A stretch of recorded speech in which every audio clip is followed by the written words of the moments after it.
Hello, kitties. This is your Julie, the Crypt Keeper, and you're listening to Slasher Radio.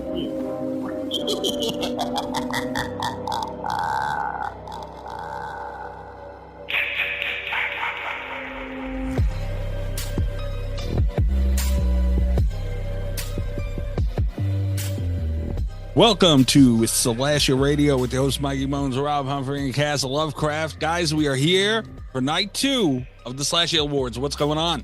Oh, woohoo! Slashies. You could have just asked for the horn. I didn't need a horn. I just needed woohoo.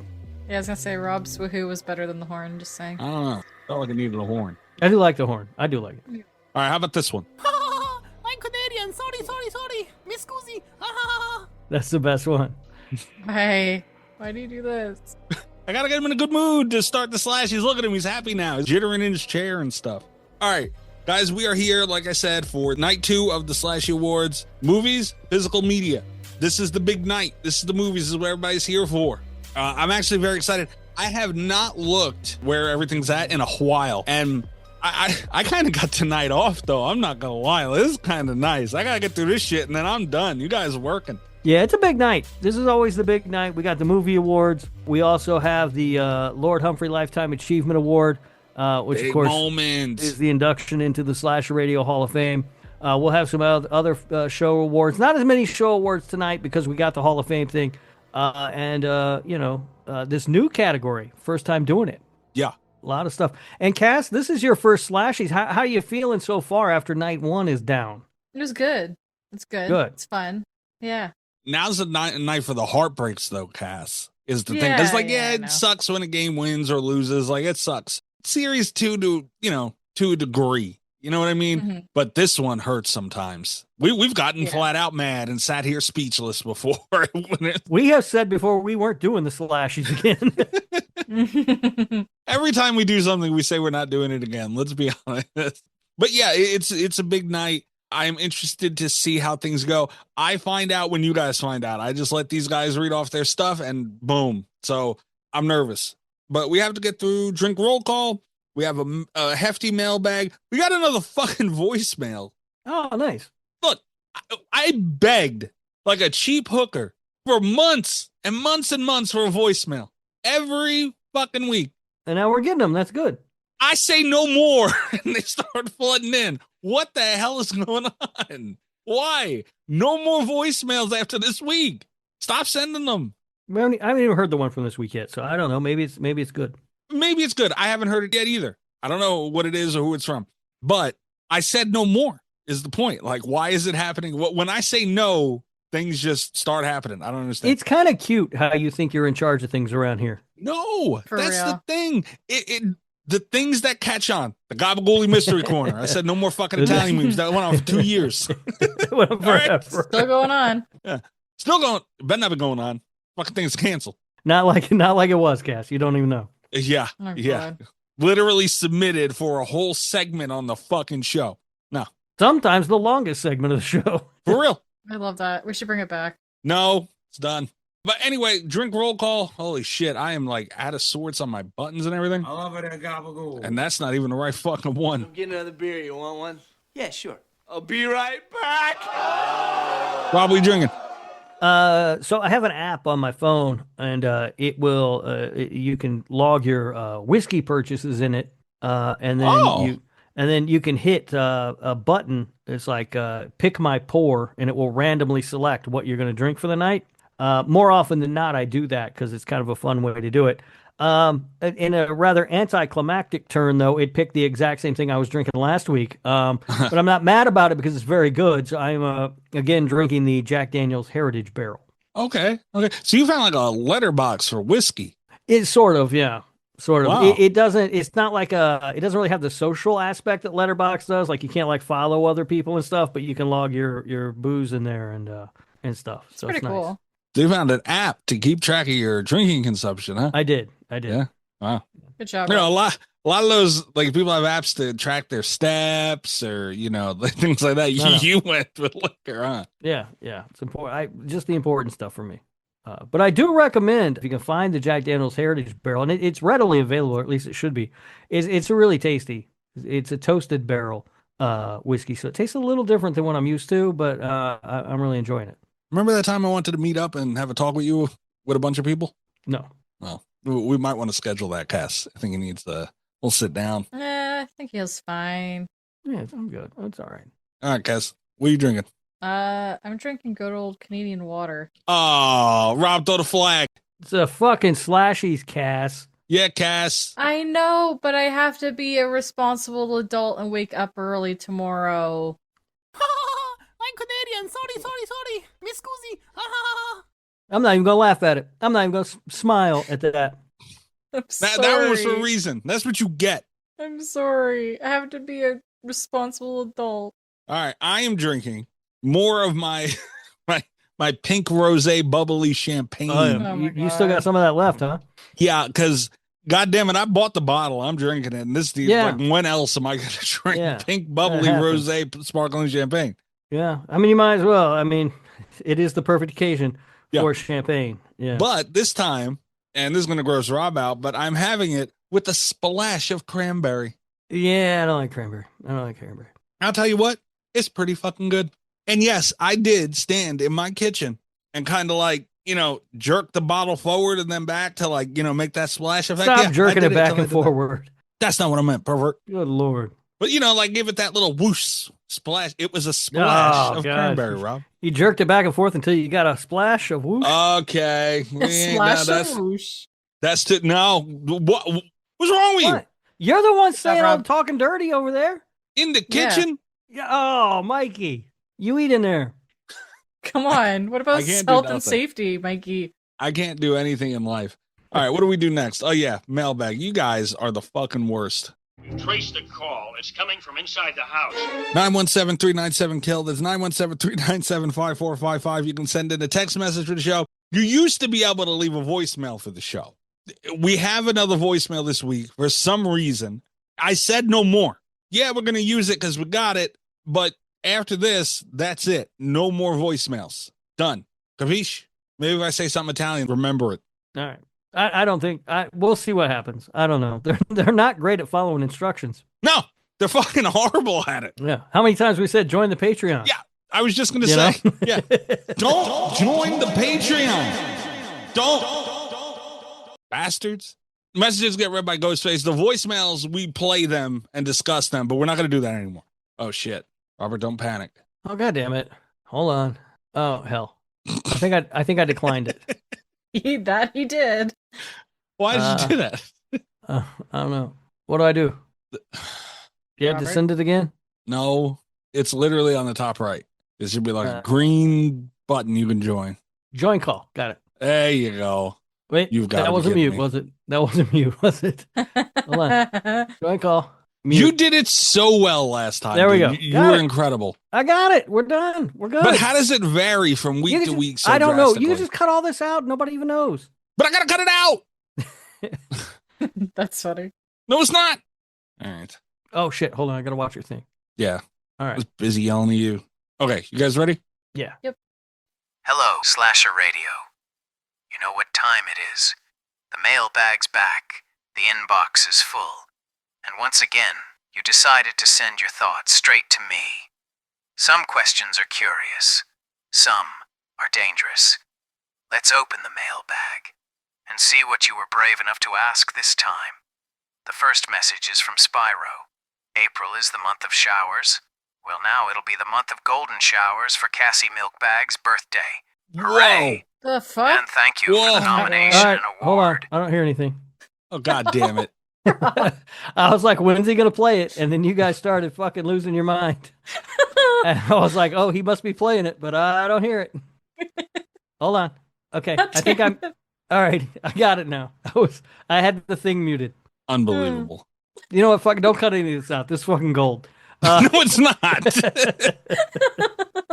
Hello, Slasher Radio. You know what time it is. The mailbag's back. The inbox is full. And once again, you decided to send your thoughts straight to me. Some questions are curious. Some are dangerous. Let's open the mailbag and see what you were brave enough to ask this time. The first message is from Spyro. April is the month of showers. Well, now it'll be the month of golden showers for Cassie Milkbag's birthday. Hooray! And thank you for the nomination and award. Appreciate it. And I can't wait to send you songs you will truly hate through 2026. Damn. All right. I ain't afraid of him or his songs. You say that till you have to listen to a Spyro song, and then you're all I'll mad just take about my it. headphones off. Nobody will know. For real. No, you gotta listen to the songs. I'll take them off. Just like, that sucked. Spyro did win a Slashie. I talked to him on a stream about that, Rob. He was like, he appreciated it. And yeah, he's accepting it with open arms. I don't know why he's bitching about it. He got a fucking Slashie. It's true. That's what I said. I was like, hey, man, at least you got a Slashie. Yeah. Good Lord, man. So your show awards causing a stir. They sometimes do. Yeah. And Good job, Rob. Cass. Yeah. Did he say you're going to get peed on Huh. for your birthday? What? He said golden showers for Cassie Milk Bags. He called her Milk Bags, and he said she was getting peed on. Listen, whatever you do in your free time, Cass, is your business. Spyro will be hearing from me after this recording. That's what you get. Good job, Spyro. See, Spyro goes back and forth. Like, everyone likes it when Spyro zings somebody else because he is hilarious, except when he's doing it to me. But the bitch boy thing was uncalled for. It went on for like a month. You're a bitch boy. You literally just admitted that you're a bitch boy right there by saying it's fine when he zings everyone but me, bitch boy. At least I'm not getting peed on. Anyway. Rest of the mailbag. God damn it, Spyro. The next message is from Carly on Guess That Letterboxd Review Patreon show. Sometimes I write like full essays for Letterboxd reviews, and other times I just write a silly lil zinger. Finally watched Keeper, and my review was just, she got her lick back, laughing emoji. Okay. All right. Always great to hear from Carly. Always Carly. nice. Always nice. And yeah, I know some people do like to write like full on whole fucking ass reviews on there. They will never get read on that show. It's the zingers we're looking for. Yeah. Yeah. But I will say this. I might go and stalk fucking Carly's movies and look for, because I always see those like IMDb, Rotten Tomatoes, anywhere you look for movie reviews, dude.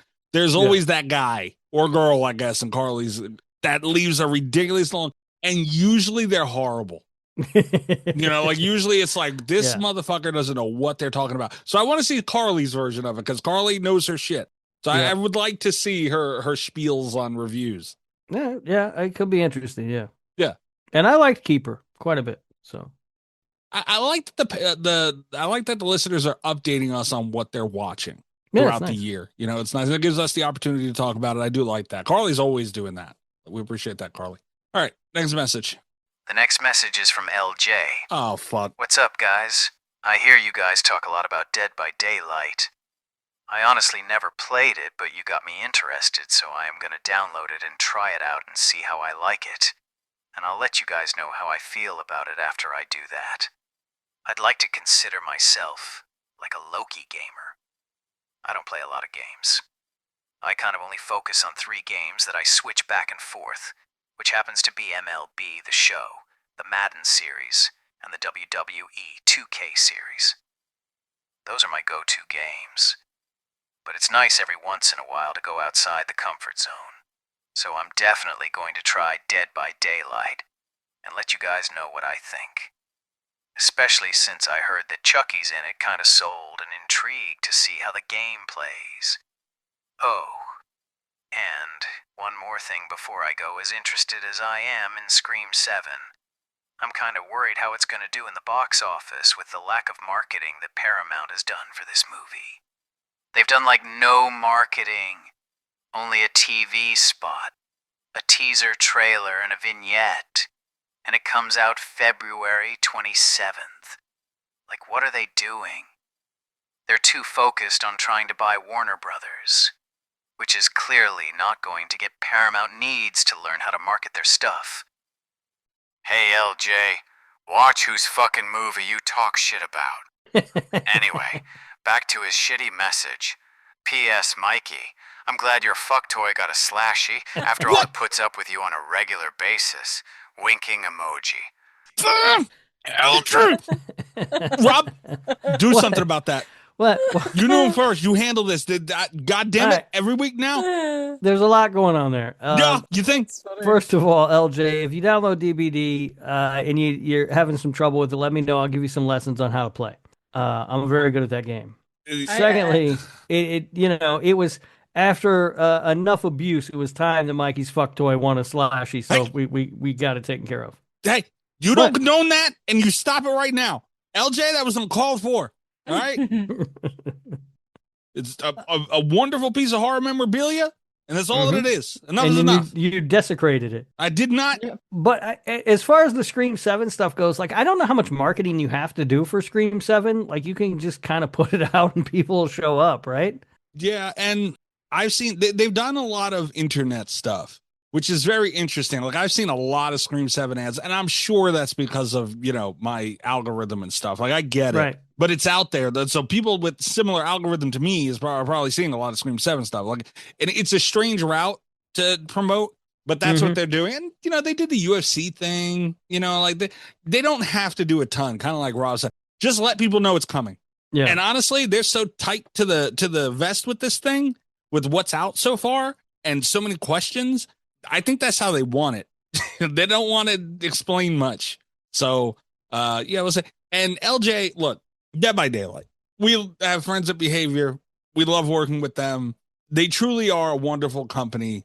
Operations and everything else, like the team that makes everything, they're great people. We do love them, and we do love talking to them. Passion, all those things.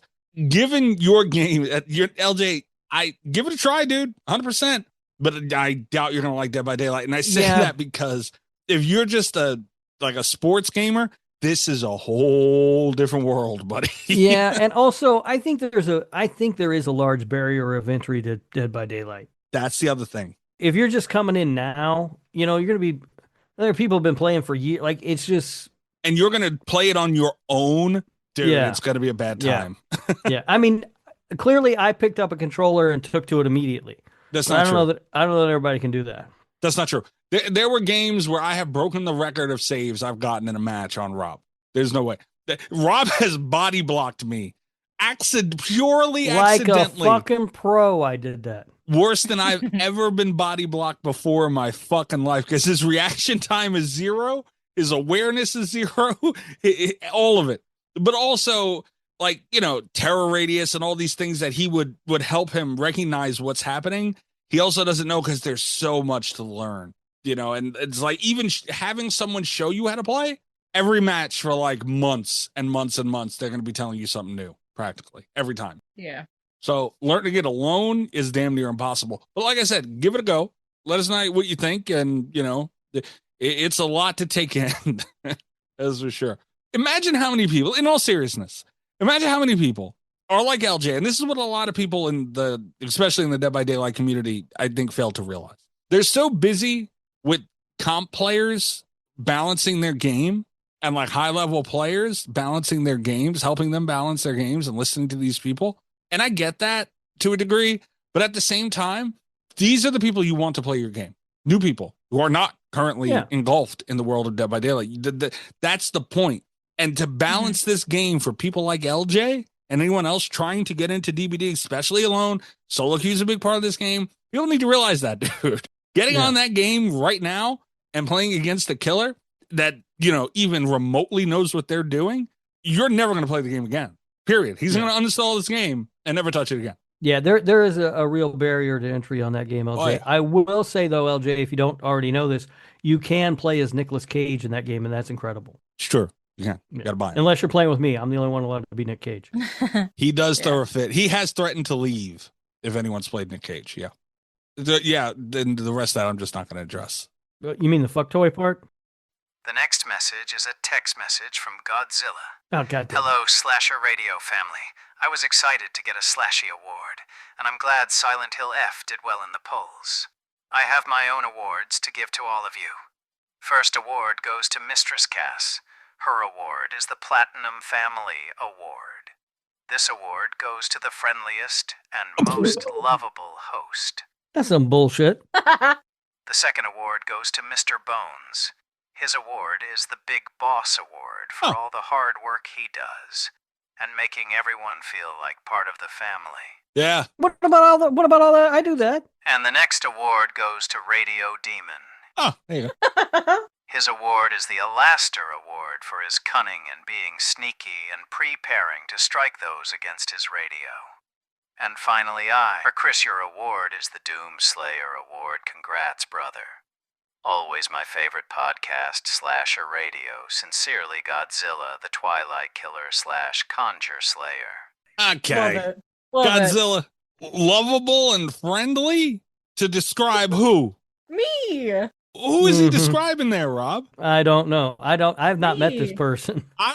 Who could this be? I'm lovable and friendly to Rob. Fuck you, Mikey. I'm Canadian. Sorry. Miss Scusi. Could it be her? 'Cause I don't know who the fuck. God damn. I'm the most lovable. Fuck All you, Rob. Fuck you, Mikey. Hey, oh yeah, that's so lovable. That's so nice. Yeah, right. Yeah, fuck, two fuck yous. Not one, Yeah. two. Two fuck yous. Bullshit. All right. But look, that's allowed. No patron, listener, anybody has just come and given out awards. No, love and that. also I feel like giving you the award for making people feel like family is kind of bullshit because that's what I do around here. You've done nothing but talk bad about Godzilla since day one. I gave him a slashie.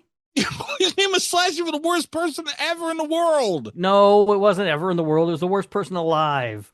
But still, goddamn. It wasn't ever in the world. I mean, there have been worse people in the history of Earth, just none that are currently alive. Even Chris got an award. That was tip of the cap for that, Godzilla. Chris deserves an award. All right. Are these recognized as official slashies? No. Secret panel of judges didn't have anything to do with that. Okay. Oh, that's the other thing. Spyro suggested when I was talking to him on his stream at Mecha Spyro on Twitch. Everybody needs to go check that out. He said that maybe he alluded to he might be on the secret panel. Oh, maybe. I don't know. I signed an NDA. I cannot divulge that information. Cass, imagine. Of course you did. Imagine, Cass, if he's the two of them, Spyro and Rob, have been like being sneaky little fuckers and canoodling this whole time. Mm-hmm. Oh, I'll canoodle. Yeah, that'd be good. No, it wouldn't be good. That'd be terrible. It'd be good for me, terrible for you. Spyro just said you were getting peed on. Are you sure? Yeah, I forgot about that. Sure? I have a headache. My brain ain't working today. I take that back. Yeah, Spyro is he'll snap at anybody. Sworn to fun, loyal to none. All right, we do have a voicemail. Slasher Radio. How is everyone? It's me, Sean's Horror Corner again. Welcome back, Sean. Just want to say, love the show. You guys are killing it. Rob, you're great. Cass, you're amazing. Mikey, yeah, you're okay too. What? Mm-hmm. Still, I want you guys on my YouTube channel. I still think it would be great to go through the Conjuring franchise. We all know how much fun that would be. Twilight would be fun, but maybe we can compromise and do something else. You know, Silence of the Lambs, Red Dragon, Hannibal, that whole thing. Just something to think about if you guys are interested in coming on. Again, thank you so much for what you guys do. It's great listening every time. And as always, gabagool. Yeah, gabagool to you too, Sean. I said no more voicemails. Mm-hmm. Sean, you are why I said no more voicemails. What the hell's going on here? Hit me with another gabagool. I don't know what the problem. Sean's a nice guy. I don't know what the problem is. He offered to have us come on and talk about TCU. Oh yeah, I'm looking forward to doing that now. Yeah. TCU and Twilight? That's like a fucking amazing double feature. No, I think good. It's a hell of a deal. I'm not talking about those. Bad enough I got to talk about them here. And also, he gave me a backhanded compliment at the beginning. Oh, Robin Cass is so great. Bullshit. And I'm here too, or whatever he said. I'm okay too. What the hell is that? All right. And then he asked me to come on his show. Yeah. I've been talking to Sean about that. I'm gonna try to work out a time where we can all join him on his show. I don't know if I want to do it now. I will gladly. I would be honored. I don't know how I feel. I don't know, Sean. 2 out of 3 ain't bad, buddy. Can we talk about the fact that Mikey said he was not a bitch boy? Do we hear him right now? I know. He whines about everything. Got invited on a show. Whines about it. I got gabagool and everything else. Yeah. This is what Sean was. He knew. He's done this before. You want a slashie? You bitched about that? Should give him a slashie for being the biggest bitch boy. You should give Canada one for being the biggest pea puddle. Oh. Yeah. That was good. Listen, you know what? That was good. Unfortunately, neither one of those are categories this year. But that pea puddle thing might be around at the end of the year. I was going to say, that happened in 2026. It's always next year. Yeah. Tune in 1 year from today. Spyro will hopefully continue to remind us of the pea puddle. I will not remember, just so everybody's clear. I'm going to beat that man's ass. Oh, man. Unbelievable. All right. And you know what? It's not nice to hear from Sean, but like, I'm conflicted here because Sean's Horror Corner is a great channel. Mm-hmm. It is good stuff. Yeah, very good stuff. He's had me on there. That's good stuff. Yeah, questionable decision. But still, like everything else other than the part with you on it, real good stuff. So, like, I want to tell everybody to go check him out, to go check Sean out, but fuck Sean at the same time. You know what I mean? God damn. No more voice. That was it. That was it. Done. Finished. Wrap it up. No more. All right.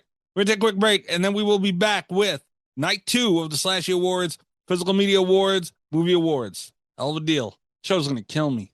Murder. And you guys are going to be sent to court to testify and stuff. You happy? I ain't going.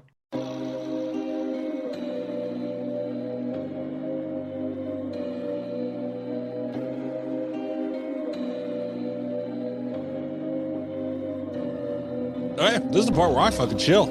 All right, here we are. Night 2 of the Slashie Awards. We're going over physical media, and then we'll hit the movies. In between, we'll get to show awards, crown a new member into a new inductee into the Slashie Radio Hall of Fame. Yeah, big shit. Big night. Big night. Yeah. All right, Canada. You're going to start with the physical media. Why do you get a free night off? You should help me with this. Remember how much talking I did last week? That's we why. did a lot of talking. No, but there was that one award. Yeah. There was that one award where he talked for like 35 minutes. I started zoning out over here and shit. So honestly, I was zoning out when I said it. But all right, you guys entertain now. Go ahead, go for it. I'm bad at this. Okay. We know. Fuck you. God damn it. We were here last week. We remember. Just remember when you read the winner. When you read the winner, it's the one with the biggest number next to it. All right. Yeah, I know. Okay, that was my very first one. It's fine. We're done. It was so slick. Like, I can't even. Rob, you're a motherfucker. I fucking hate you guys. All right. So we got physical media. Does anybody want to give a description as to what we selected for this, or do you want me to just go ahead with it? Well, we say physical media, but it is also sort of like some merchandise is in here too, it seems like. I'd say like collectibles. Yeah. Right. Like it's physical media and collectibles. Because when I think of physical media, I think of like records and like, Blu-rays.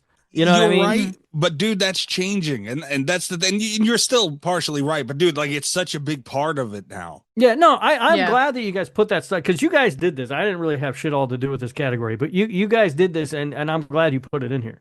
Mm-hmm. Yeah. We tried to, the way I like to look at it is we tried to hit all zones of the genre. The biggest points that we could. Right. Yep. Ta-da!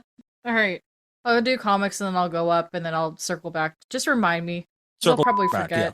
Oh my god. Okay. Michael, what's wrong with you? Oh, you can say it, but God forbid. Oh. I can't believe Jesus you would Christ. say that on the Slashies. I'm going to fucking punch you. You're lucky we're not in the... Could you imagine recording in the same fucking location? Jesus We would have Christ. not finished one show yet. Not one. So without one of us going to jail, we'd have to keep pausing until bail was set. You'd be recording from the jail phone. All right, guys. So sorry. Thank you. Pardon. All right. So the first category that we have for physical media is Best Horror Comic, and the nominees are Buried Long, Long Ago, Creepshow, Exquisite Corpses, It Killed Everyone But Me, Terrifier 3, the novelization, and The Twilight Zone. What ones did you guys remember that you voted for? I think I voted for Creepshow, but only because I don't know what some of this stuff is, and I just like Creepshow a lot. Okay. Mikey? I voted for Terrifier 3, because everybody knows I love Terrifier 3. But I almost went with The Twilight Zone. And Creepshow was in there, too. Like, this is a tough one. Yeah. Have you looked at the Exquisite Corpses? Like, their artwork's pretty damn cool. I was going to say, and I've seen some stuff. Like, I haven't, obviously. I love the name. Yeah. And It Killed Everyone But Me, I've seen around Twitter and stuff. It all looks great. Yeah. Yeah. I also, like Mikey, I voted for Terrifier 3. Love the artwork as well.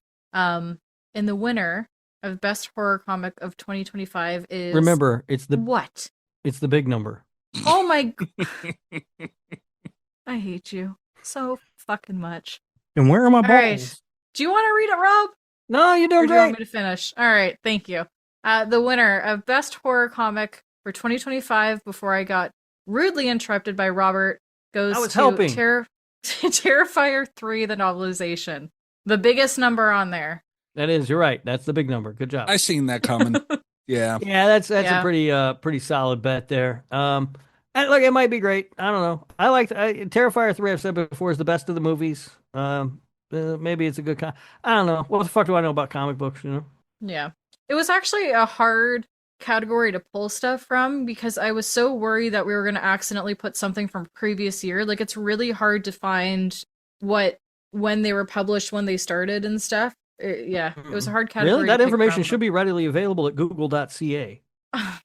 Is it just pick on me night or what? Is it because I didn't get alcohol and I have water? Because I can go get alcohol. Yeah, it's a good reason. Do you want me to go get a drink? Will that make you happy? And get off my ass? Besmirching the reputation of your countrymen. Canadians are supposed to be drunk. Are they? I don't know. I just assume they drink up there. What the fuck else you gonna do? It's fucking cold outside all the time. You guys piss me off.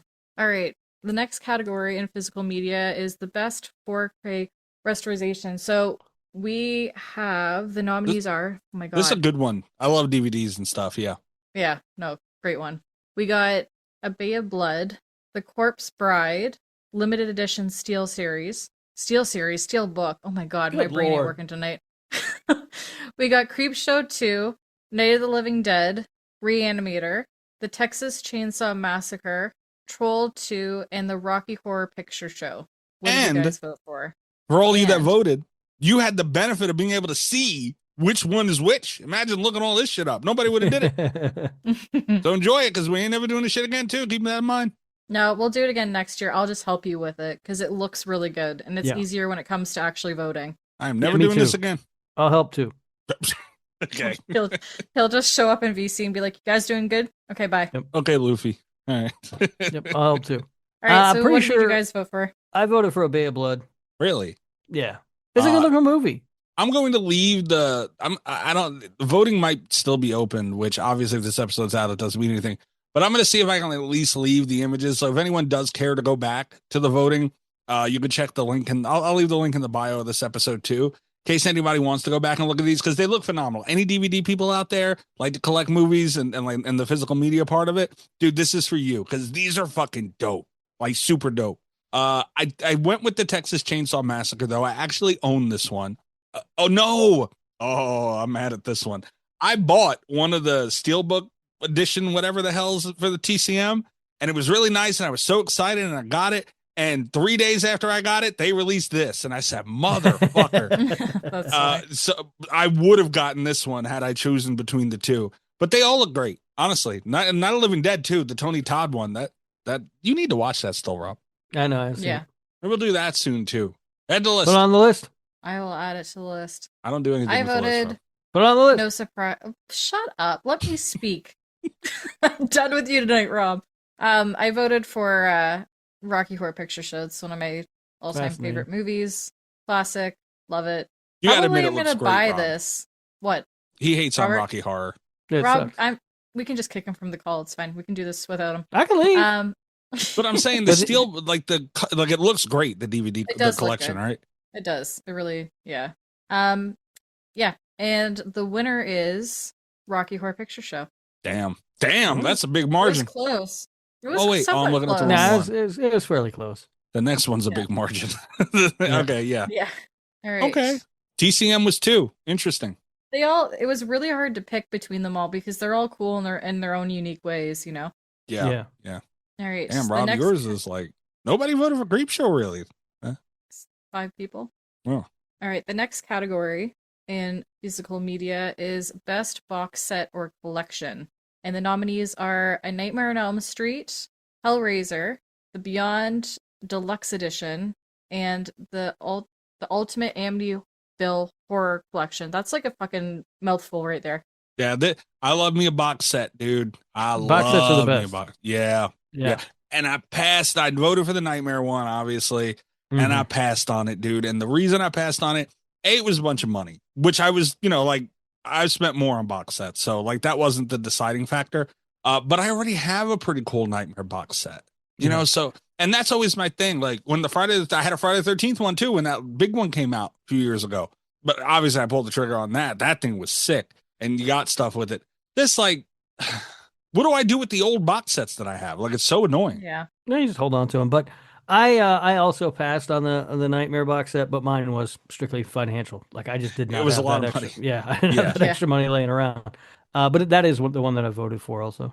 The Hellraiser one looks phenomenal too, though. I was gonna say I'm shocked Rob didn't go with Hellraiser because the Quartet of Torment is just a fun name, and you were like doing the whole fun name thing last week. Where the fuck is it this week?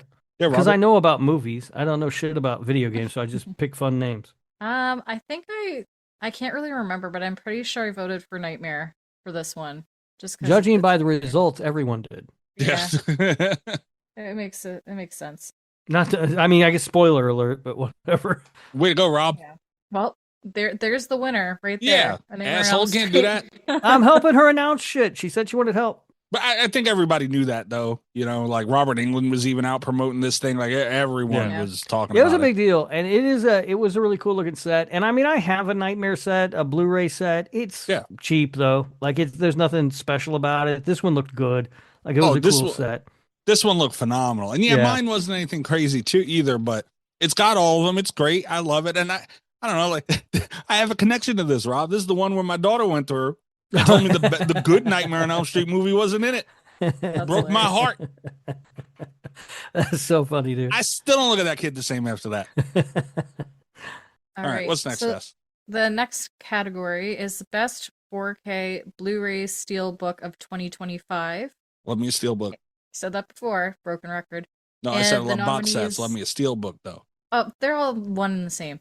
And the nominees are 28 Years Later, Clown in the Cornfield, Companion, Final Destination, Bloodlines, Predator Badlands, Sinners Collector's Edition, Conjuring the Last...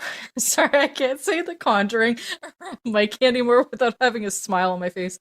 And Weapons. You can just call it TC4. I heard you in my head as I was saying it. That's why I started to laugh. You know what the win for me is? How shitty that movie was. So go ahead, all you want. That movie sucked. Did you watch it finally, Mikey? Fuck no. No, I don't. Dude, don't you want to watch Ed Warren play ping pong? I have zero interest in watching that movie. I am sure I will have to watch it eventually. I understand that. But until that day comes, nope, not doing it. Just see, I don't remember if I went for Weapons or Sinners, but I also don't remember. That's if I were to pick the movie I like the most. But if I picked just based on what it looks like, dude, I might have picked Final Destination. Companion looks dope too. Yeah, I picked Sinners. I mean, all right, it's cool. Predator Badlands, like these all look great. Mm-hmm. I don't know why you don't like Steelbooks, Rob. I'm not a huge fan of them. I love them. They're really good. Clown in the Cornfield, like these all look phenomenal. Mm-hmm. Even 28 inches later looks great. Oh my god, it's true. Conjuring looks honestly. The only one that looks bad is The Conjuring. Can we be honest for a second? It's the most basic one. Yeah. I think I voted for Companion on this one. It was a hard category to choose when they're all really fucking cool. The subtlety of it, like it's elegant, but yet, fire. And then like just like me, elegant. Oh no. Hold on a second. All right. Bullshit. You know what? I'm not going to announce this one. I'm going to let Mikey take the reins on who won this category. Nope, I'm off tonight. No, I'm off tonight. This is your job. Do it. All right. Well, the winner of this, the best 4K and Blu-ray Steelbook of 2025 goes to Mikey's favorite movie franchise of all time, DC The Last Rite. Bullshit. You're all a bunch of idiots. Anyone who voted for that, you're a fucking idiot. It didn't even look the best. It's clearly not the best movie on here. Like miles. And just like that, The Conjuring Last Rites is a Slashie Award-winning film. You got to be fucking kidding me. And honestly, this doesn't even bother me that it won. Really, it bothers me. Like my hope in humanity is what was damaged here. Like I give a shit less. If you guys want to be dumb, go for it. That movie sucked. The last movie sucked. The movies before that sucked. And honestly, like not even being biased, it's the most basic Steel Series book. Steel Series, I did it too. The most basic Steel book. Like, no doubt, no question. You guys, a bunch of idiots whoever voted for that. Yes, I mean you. If you voted for The Conjuring less rights than this, yes, you. See, are you surprised I didn't even vote for it? Like, there's a part of me that's like, I want to vote for it so it wins and pisses off Mikey, and he goes on a rant for 5 minutes about how bad it is. I'll call him bad. But I mean, again, that doesn't bother me. You can be wrong all you want. If you want to go ahead and be wrong, that's hurting you. Whoever voted for that, shame on you. Great. I'm gonna go to the bottom and just skip that one in there before I forget. She said bottom. Okay. Yeah, bottom of the party. Like Rob, a bottom. All right, so then shut up. I'm trying to be professional here, and you guys are fucking with me. I'm a switch hitter. Okay, Otani. All right. Okay, goddamn. Oh my god. All right, so the next category in physical media, I personally wanted to throw in there because I love going to haunts every single Halloween, and I felt like, it needed to be a part of this category. And it's the best Halloween event of 2025. The nominees are Dark Harbor, Dark Universe, Hallows Scream, Knott's Scary Farm, and Universal's Halloween Horror Nights. Do you guys know what you voted for? I don't know why. I'm just like, I immediately start laughing because I think Rob's going to come in here with some sarcastic comment. I didn't say shit. Good Lord. No, I mean, I voted for Halloween Horror Nights because it's really the only one of these I've heard of, but I don't like, as has been discussed on this show, I think before, I'm afraid of everything and I don't like haunted houses, so I don't usually do them. And it's the only one I've heard of because of that. All right. Mikey? Yeah, I probably did as well. Although, Dark Harbor looks interesting. So yeah, Hollow Scream too. Like, I love SeaWorld. I told everybody knows about my escapades in the parking lot at SeaWorld. Yeah. You like that parking lot anyway. I haven't heard this story. I mean, the only thing I can really say about the story, and the only thing I would share to care about the story anyway, I got lucky in the parking lot of SeaWorld once, a long time ago. Interesting. Yeah. There's a reason his daughter's name is Shamu. She's not named Shamu. What the hell is wrong with you? Yeah, aisle J, row J. Good row. Jesus Christ, Mikey. And also though, I mean, I've been to Halloween Horror Nights, and like they do a tremendous job. Like it's just so impressive to me. But I would never go to any of these other things or Halloween Horror Nights probably ever again. Yeah, I haven't had a chance to do Dark Harbor yet. I've done the ghost tour of the Queen Mary that they do pretty much nightly or quite often throughout the week. I've heard it's really cool because you go to like right at the bottom of the ship, and it's very eerie knowing its history. Knott's Scary Farm used to have Elvira there. She used to do a yearly event, and didn't get the opportunity to go see that, which is unfortunate because she stopped doing it like about, I'd probably say about 6 or 7 years ago. No, probably sooner than that. I don't even know. But yeah, so that those are two that are on my list that I really want to go to. And I'm going to go to Hallow Screams this year because I have never gone over to SeaWorld and never stepped foot on their parking lot. So, yeah. Mikey's foot didn't touch the parking lot either. For me. Nope. It didn't need the ours. You know what I'm saying? And the winner for Best Halloween Event of 2025, obviously, with no surprise, goes to Universal Halloween Horror Nights. Yeah. It's the best. It's the best of the best. Yeah, it's there's the no biggest surprise. Too. Yeah, it's the biggest. Yeah. It's the one everybody. It's the one that like I'm already seeing shit like on my YouTube feed about like this coming Halloween Horror Nights. People are already talking about like rumors and shit.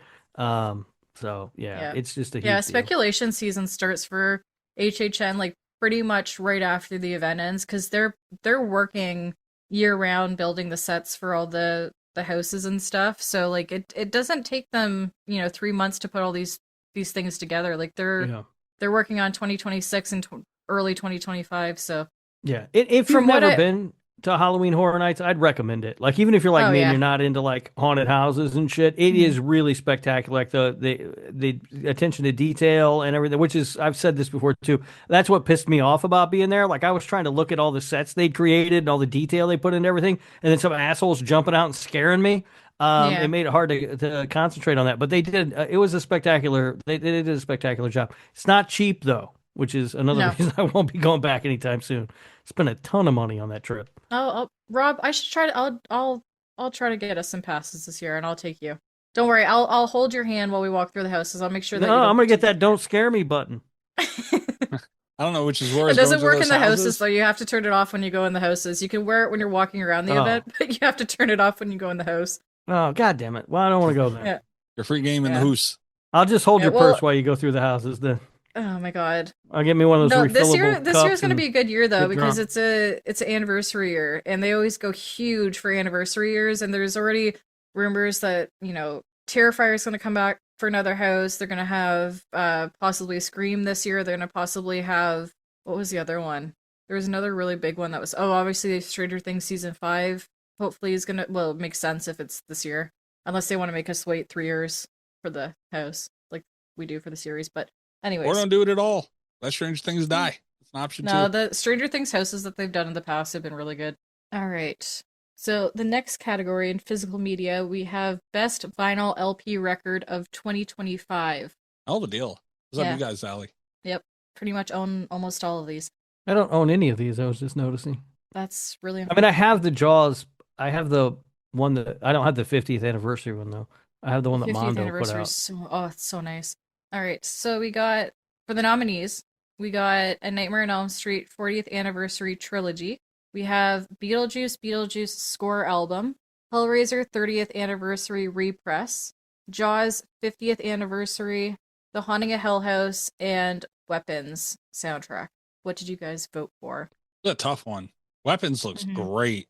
Yeah, I voted for Weapons based on the packaging. I thought it looked fantastic. Waxworks always does an amazing job with their packaging and stuff. And their pressings always sound good too. But yeah, I thought Weapons looked incredible. Mm-hmm. I don't remember what I voted for. It probably was Weapons, though, honestly. It's between that and Nightmare on Elm Street, I would imagine. But I think I went with Weapons. I obviously went with Jaws. That's the one on this list that I actually don't own.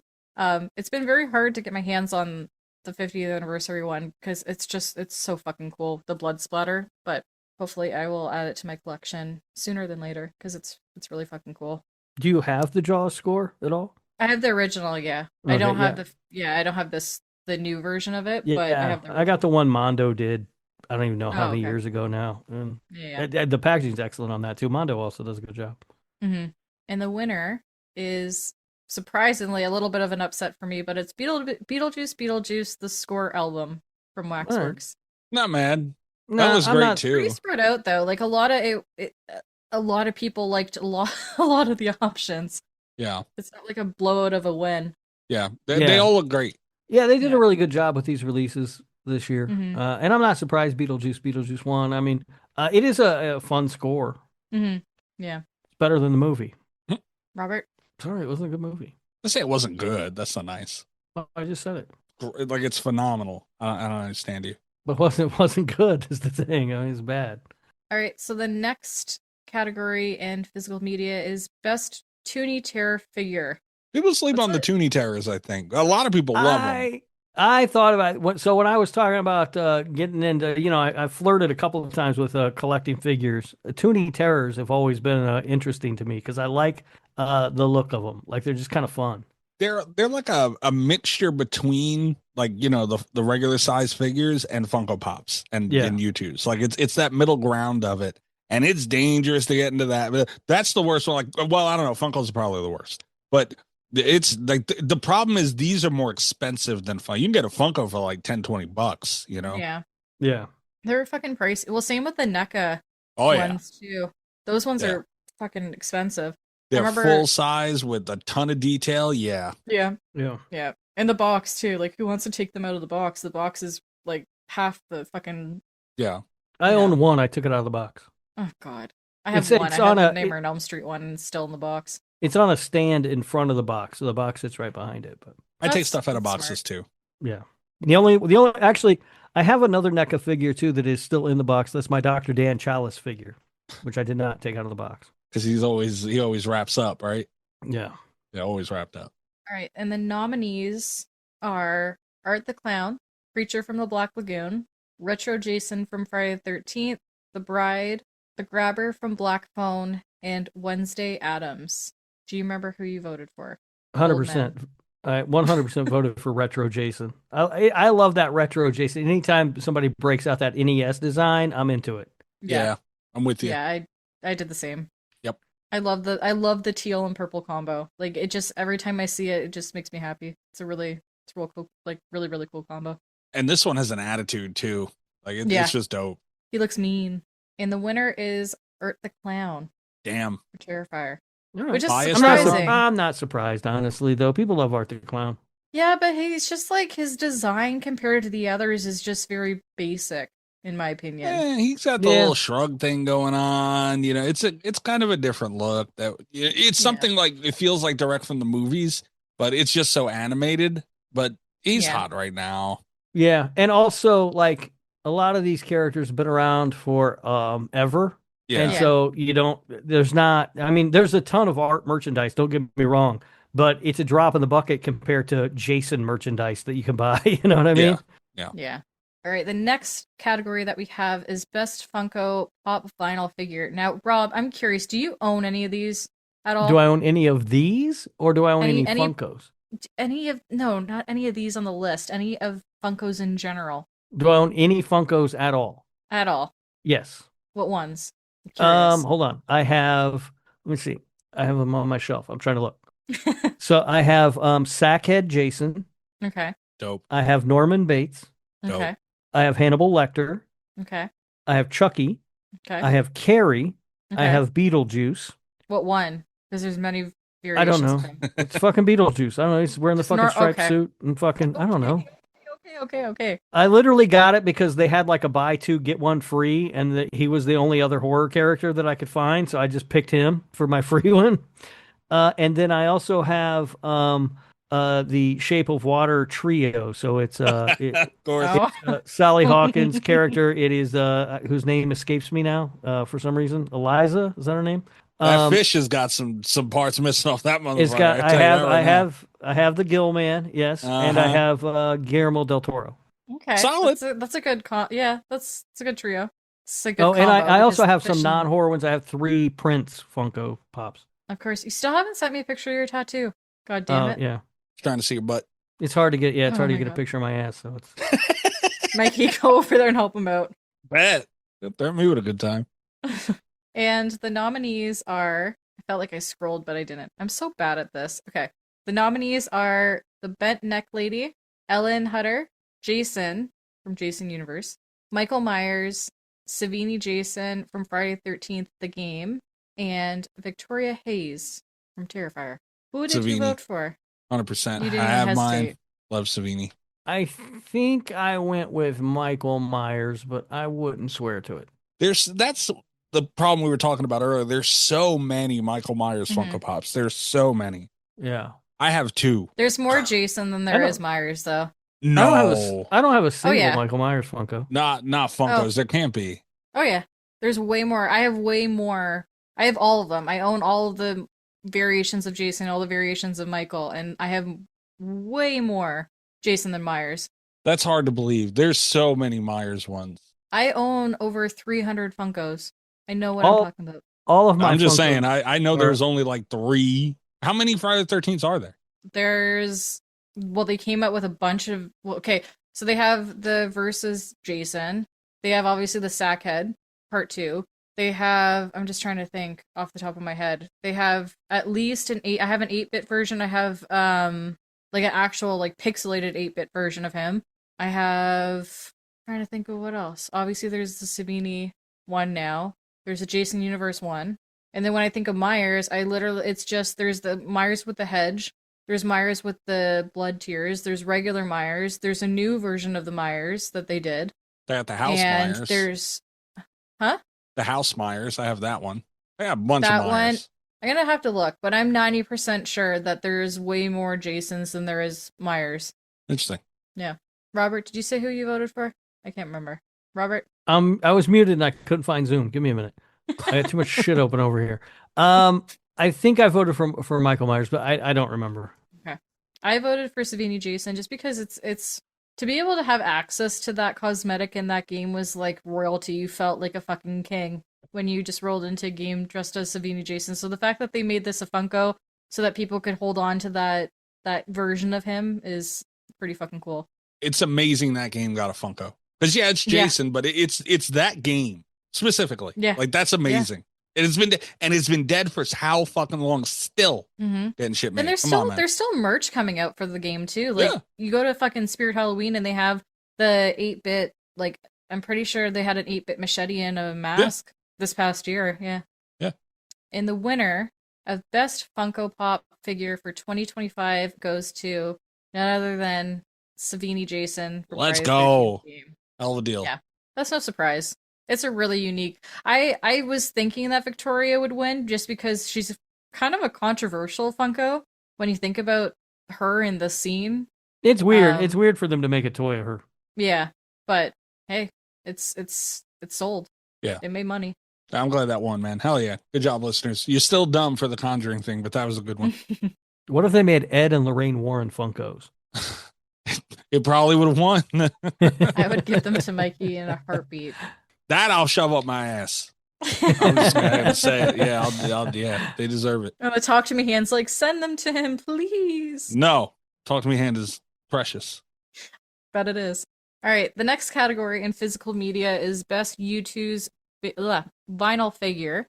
And the nominees, we also chatted with him this past year. Well, Mikey, you chatted with him this past year. CEO, yeah. Great company. Yeah. Really cool characters that they come up with, too. And they're very much, like, staying on brand. Like, when something's big, like, they capitalize on it and make it. Yeah, wide range of stuff. Yeah, they're growing very well. And the nominees are Dead by Daylight Springtrap, Jason Universe, Leatherface, Golden Freddy, Scoops Ahoy, and The Grabber. Scoops Ahoy one's fire. And I give a shit less about Stranger Things, but that one's cool. That one was really cool, yeah. Robert? What? What'd you vote for? What? Jason my cousin Universe. Vinny. Yeah, what? Go ahead.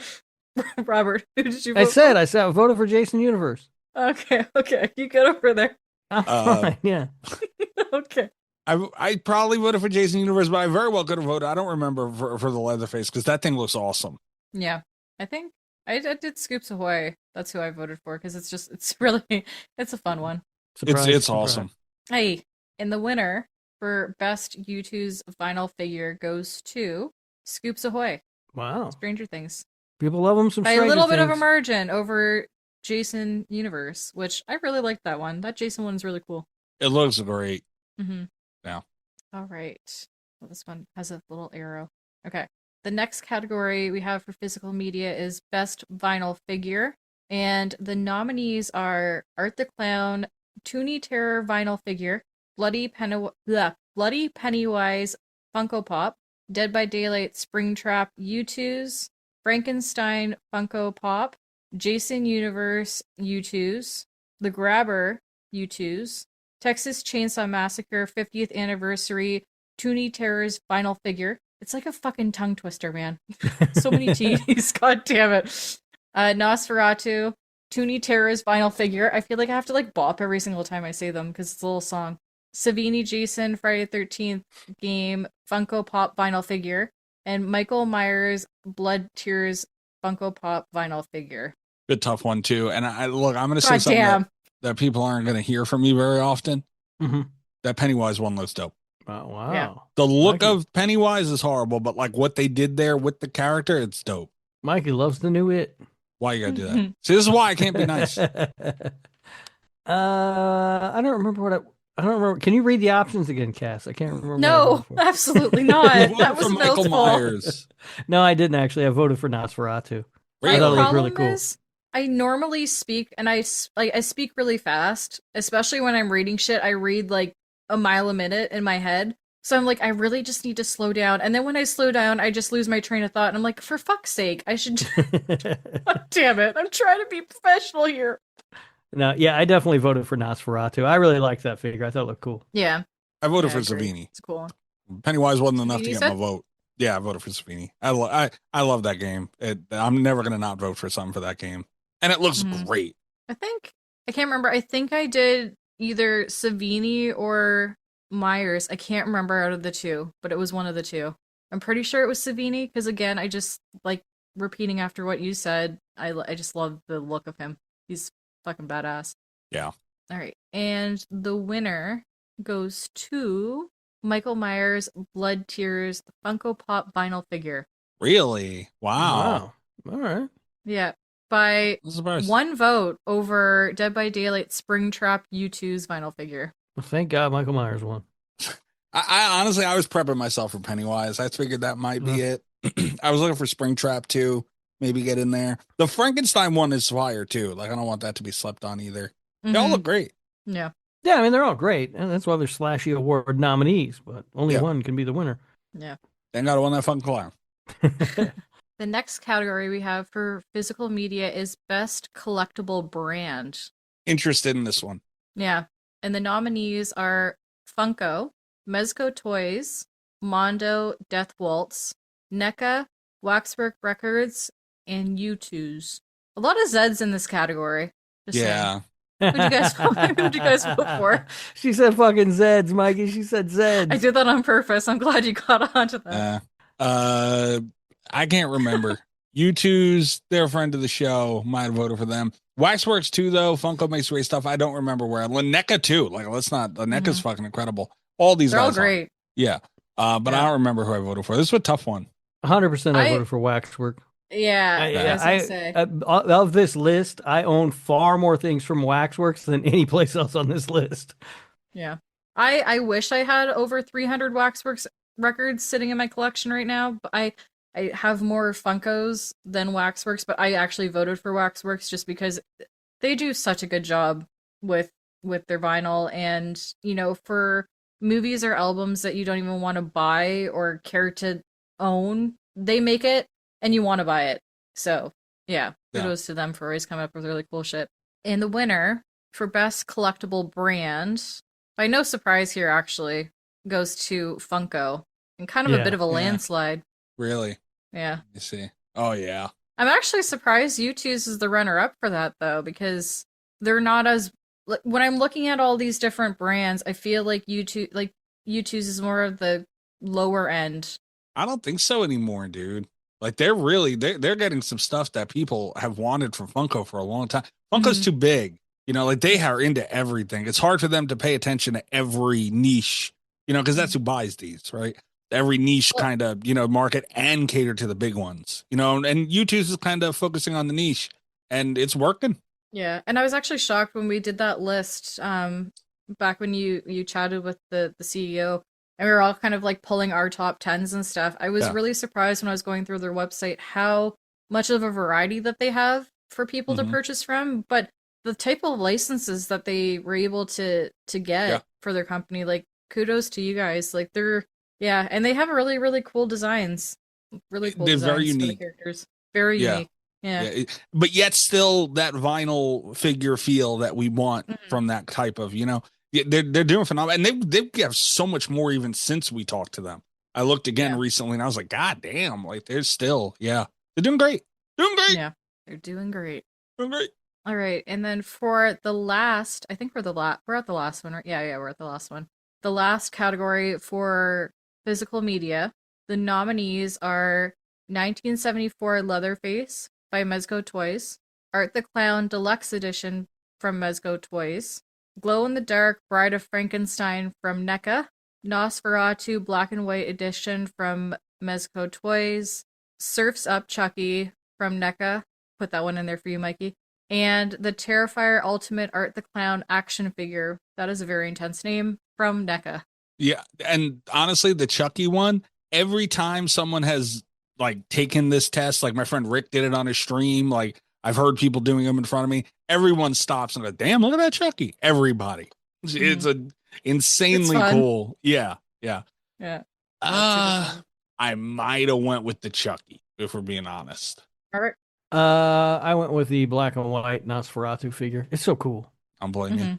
They're all phenomenal. Anytime like that Bride one, anytime they do one of those figures and they're black and white like that, I just think they look so fucking cool. Like NECA did a run of like Universal Monster figures a handful of years ago, and they had I think they had two versions of each. One was the black and white, one was the color, and the black and white just looks so fucking cool. Yeah. I think Funko just did a new run of the Universal Monsters, and I'm going to try to find the photo and I'll throw it up in the chat, but they're just such a cool character in color and in black and white. But when you're getting the black and white version of it, it just takes it to the next level where you're like, yeah, that's the classic monster that we know and love. And obviously, no surprise, but I voted for the Bride because she's my favorite Universal monster. And she just looks so badass. And glow in the dark, come on. Great, yeah. Mikey, you could use her to stick her up your butt. You'll know where she is in the dark. What the hell's wrong with you? Why would you? I'm starting to think you guys just infatuated with my butt now. It is fun to think of all the different advantages to sticking different things up your butt, Mikey. I have never, ever done that. Like, I don't know why this is happening. Not what you're talking to me, Hanson. It's not true. Robert, maybe he like painted the tip like with glow in the dark paint. Oh, yeah. Now getting weird. It's weird. I'm uncomfortable. Right. I'm glad you are. All right, and the winner of Best Collectible Figure of 2025, last category in physical media, goes to Terrifier, the Ultimate Art the Clown action figure, which is actually kind of surprising out of these ones, but hey. All right, Rob, I'm going to give you an early birthday gift here. Everyone knows how much of a stan I am for Terrifier and Art the Clown. There's no doubt. Yeah. David Howard Thornton, very good friend of the show. Awesome guy. I mean, incredible guy. Yeah. This did not deserve to win this category. And it's not to say that he looks incredible. NECA did a phenomenal job. I'm sure Terrifier was involved. Like, they're always involved in their stuff and, making sure that it's crafted just right. And, it was a great collaboration. But dude, like that Bride one's so cool. The Chucky one's so unique. It didn't deserve to win this one, is all I'm saying. Mikey, the real question is, would you stick him up your butt? The real question is, why are you thinking about me sticking him up my butt? That's the question. It's just a part of the show. Get used to it. Hey, just because you got peed on doesn't mean you need. That is also Mikey. a very important part of the show. Spyro has given me a gift. Fucking kill Spyro. So that is my gift from Spyro for the show. And Spyro, I appreciate you. I'm mad. All right. That is the end of physical media. Good job, Cass. Hell of a deal. Giving me the fucking tongue twisters, man. So many T's and Z's. Lots of T's and Z's.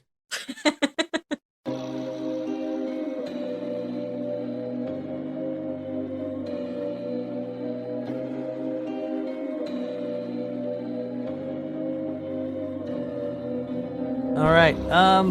So we got to move into some show awards. We got some more show awards to do. Better behave yourself this time. Last week was a mess. Oh, no, it was a good time. It's always fun. It's always fun. Secret panel of judges putting in extra work this year to make sure they get everything right, Mm-hmm. How many judges are in the secret panel? Can you disclose that It's an NDA. No? NDA, Cass. It's an NDA. Okay. All right. No, I cannot. I could be sued for millions. And I don't think Mikey has that on the company card. Past due, maxed out. All right. So are you ready for these show awards? No, yes. But go for it anyway. All right. This one is a new award. We haven't done this very often. Actually, I don't think we've ever done this one before. This is the award for the Thief of the Year. Oh, God. The Thief of the Year. I think I know where you're going with this. We'll see. The Slashie goes to Cass. Congratulations, Cass. You've won yourself a Slashie for every single week saying you're going to steal my line. That is hilarious. I didn't think of that. Okay. God damn it. I have to come up with something original. That is why you continued to tell her to go ahead. Oh, yeah, sure. Don't worry. You sneaky fuck. It's a good line. What can I say? You got text on that one. Well, at least I have a Slashie. That's fine. Yeah. Well, you got a Slashie last week, too. You split the most hated host, the Slasher Radio Slashie, with Mikey, if you recall. It was a tie. Yeah. I feel like I carried that one, though, because I'm a reigning champion in that. That is true. That is true. You've won that. You've won a piece of that award every year, I think. Yeah. The next one is the Slashie Award for the most vacations taken on any podcast ever. And that award goes to Cass, if you can believe that. God damn it. I hate you.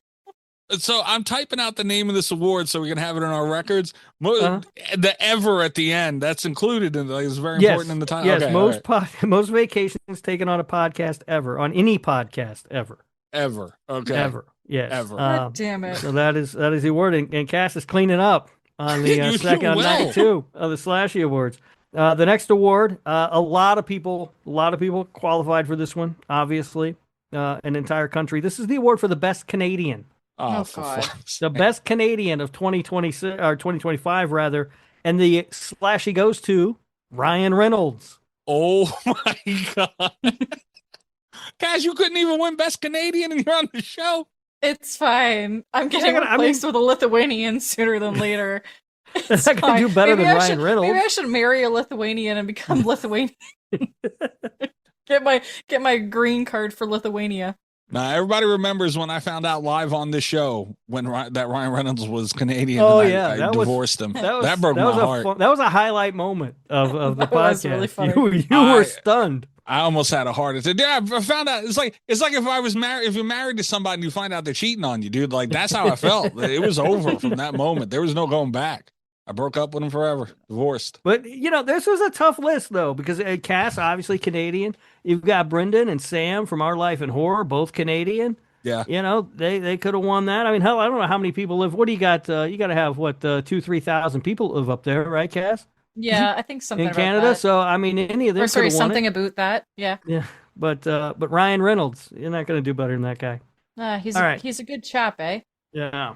Hey. Now we've got we're down to just the last few of these show awards, and these are the big ones. I think I feel like these are kind of the marquee awards, really. The first one is the Damn It Leo Award. Ah. And this one is given out every year to the most annoying patron of the show. Uh-huh. And this year, the Damn It Leo Award goes to Leah. Is she the only one that has an award named after her that she has exclusively won? I believe so, right? Yes, I believe so. She's won it every single year. And you know what? This was a year she almost didn't win it. I got to be honest with you. Really? Yeah. Leah and I had a real sort of up and down year. You did. Yeah, we were friendlier a lot of times than normal, but then she would come back, and just as soon as I thought, hey, maybe we're turning the corner in this friendship, she would come back with some more of her bullshit. So, yeah, that was almost extra annoying, Yeah. So that really locked up the Damn It Leo Award for her. The next one that we're going to give away is the award simply known as the Greg. It's probably the best named award ever. Yeah. Hold on. Where's my Greg button? I don't even remember where. Oh, there it is. Darth Gregor on TikTok. This goes to the person with the craziest hot takes of the year. This is interesting. And Greg has not exclusively won this award. He had won it every year up until last year when Other Rob from the Creepy and Geeky podcast won. No, that's not true. That's not true. Greg's only won this award once. Really? I thought he'd won it every year until last year. I went back and looked because I thought so too, and I was checking on the Leah thing. No, he won it the first year, and then that was it. He hasn't won it again yet. Who won it the other years? Someone else won it one year, and where the hell? Oh yeah, Other Rob. Rob Clark won it last year. Yeah. Yeah. Other Rob. Psycho nonsense. Yeah. Yeah. No, it was The Exorcist. Exorcist, right? Yeah. Did you know that, Cass? The Exorcist is it's not a very good movie and it needed a better director? That's wild. I listened to a podcast where a man said that over and over again. He won an award for it. Yeah, he won an award for it. Anyway, the Greg this year, the award for the hottest or most crazy hot takes of the year goes to, it's back to Greg. Yeah, Greg, you've reclaimed the Greg. Congratulations, Greg. Yeah, all over the place this year. And I don't think I heard anybody else with any crazier takes than Greg has. So he really just blew you away again this year. He really did. Yeah. Okay. Yeah. I thought LJ might have stole this one, honestly. LJ, he's a contender. No doubt. Always a contender for that award. Yeah. And then finally, the final of the regular show awards, the granddaddy of them all. Well, wait a minute. If you're moving into that one, can I give out a show award real quick? Sure. Okay. It's not official, but sure. No, this one, you'll like it. It should be official. This is the best new horror fan of the year. Okay. Obviously, this is people that we know or have come in contact with or somewhere or another. But the movie nights, being more active with them throughout the year, hearing people who don't really necessarily watch horror movies, like traditionally aren't like, grew up in it and obsessed over it like we do, Yeah. Mm-hmm. It's interesting seeing the people pop in for certain movies and those who have stuck around and all those things. And this award goes to a member of our Discord, and his name is Torres, and I feel like he deserves it, dude. Oh, Torres is such a good new horror fan. I thought he'd just always been a horror fan. No, man. Illyria, who had Torres and Illyria are married. I don't know why he made that decision. Like, what a question mark. Smart Talk man. about strange decisions. Illyria, the winner of the Paul Hogan Award last week. Not the Paul Hogan Memorial Award, as we learned Paul Hogan's still alive. He thought he died. Anyway, Illyria is a huge horror fan. Torres not so much. And he's been joining the Discord and participating in the movie nights and nominating horror movies. It's just cool to see because he's really getting into it. He's giving it the best fucking try, dude. And some movies that he's just never seen before. And I'm like, what? Dude, he's always down to watch them. Like, he's so open-minded. He gives them an honest chance. He has a ton of fun with them. Like, it's just cool to see someone that introductory, not super introductory. I'm sure Illyria's making him watch stuff, but, you know, like really diving into the genre like that. It's so good to see. So, yeah, Torres, great dude. Awesome new horror fan, and the way he's embraced the genre has been really fucking cool to see. So yeah, congratulations, Torres. Got yourself a fucking slashie. Yeah. And you know what? I like that. I haven't. The secret panel of judges are probably going to get upset with me, but that's an official award. Yeah, that's an official slashie award. Yeah, that's a good one. I like that. And this is our show. We can determine that. The secret panel of judges doesn't really have to determine what's official and what isn't. I guess really. I love how much he's saying the secret panel of judges. He doesn't let it go. They get kind of pissy. Sometimes. I got to be honest with you. All right. So back to the final show award, the Granddaddy. Maybe the most coveted of all of them, the big granddaddy of them all. Of course, I'm talking about the Emma Roberts Crazy Eyes Award. Oh, I thought, God damn it. Okay. And this award is, this was in real jeopardy for a while this year. I think I mentioned that at one point in time to you, Mikey, that I haven't really seen the Crazy Eyes to really that are worthy of winning this award. Yeah. And I was getting kind of concerned, and then December rolled around, and I saw the eyes of one Ruby Modine in Silent Night, Deadly Night, and I went, there's your fucking winner right there. So congratulations to Ruby Modine. You are a proud recipient of the Emma Roberts Crazy Eyes Award. Rob Instaboner, right on the spot, winner. Yep. Good thing I was alone in that theater. Yeah. Oh my God, Rob. Oh, God. Damn it. Now, but that is not the last of the awards that we have to give out. This is the real, I guess, granddaddy of them all, if we're being honest. And this is the Lord Humphrey Lifetime Achievement Award. It is the award handed out to all of the inductees into the Slasher Radio Hall of Fame. And it's a coveted group of people. Yeah. Just last year, we put in IR Chris. Deserved. Super deserved. The year before that, we put in Bobby Spitzer. Also deserved. Former host of the show.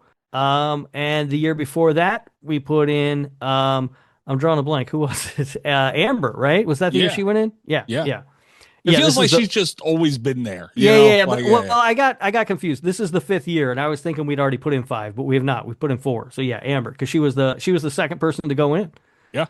So Amber in the Slasher Radio Hall of Fame, of course, and of course the first ever inductee into the Slasher Radio Hall of Fame, Al Bundy. So it is a real honor. You're really in a rare company with this, and this is a big one. This is the 5th. You know, that makes me so happy. Yeah, you know, my hopes and dreams of this platform ever being something for us solely revolves around one day being able to be asked the question when the Slashies become a huge deal, televised and everything else. What about the Hall of Fame? Well, the first inductee was this all started with Al Bundy. Now, for people who aren't familiar how this process works, the secret panel of judges is not involved in this. They're annoying. It is, well, they're not. The secret panel of judges sits this one out. The way that this works is the Patreons, I always say Patreons, but they're not, they're patrons. Anyway, the members of the Patreon, they nominate people for induction into the Slasher Radio Hall of Fame, and then I sort of weigh the cases out and make the determination, and that's how it goes. The road to the Slasher Radio Hall of Fame leads through me and the Lord Humphrey Lifetime Achievement Award. And we've got a solid group of nominees this year. We had kind of a late addition, but no less valid for Robert Englund. Certainly deserving. Legendary actor. Freddy From Nesto, Krueger. too. Good, solid. Yeah. Yeah. Good person to have make your case. Yeah. So we got Robert Englund. Tony Todd was also nominated. Second year in a row that Tony Todd nominated, by the way. Last year, he almost kept IR Chris out of the Hall of Fame again. The whole thing. It was the whole thing. We would have been dead. Yeah. David Howard Thornton has been nominated. Friend of the show. Yeah. Excellent resume for him. He's been on the show 3 times. Very memorable interviews every time. He plays Art the Clown. Fun guy, always fun to talk to. Yeah, a lot of fun. Didn't really go over Tony Todd's resume. I don't think I have to. He's fucking Tony Todd, right? Yeah. Damien Maffei nominated this year for the first time. Damien, a great time every time he's on the show. It's a ton of fun. I mean, who the hell is ever going to forget the time he told us about the internet reality show called like Movie House or whatever the fuck that he was a part of? And I spent the next franchise. I spent the next 2 weeks of my life trying to hunt that thing down, and it just cannot be found. But the regrets he has in life. Yeah. But he's a lot of fun. He's been on the show more times than anyone else. Great actor. Haunt and Strangers Pray at Night and A Wrong Turn and all that stuff. And then, if I'm not mistaken, the fifth and final nominee is Greg. Yeah. Please, Greg. Okay, moving on. No, Greg is deserving as well. Greg is very deserving. Very deserving. This you could argue, much like I said for Chris last year, this show would not be what it is without Greg. Agreed, 100%. But also, he's Greg. Yeah.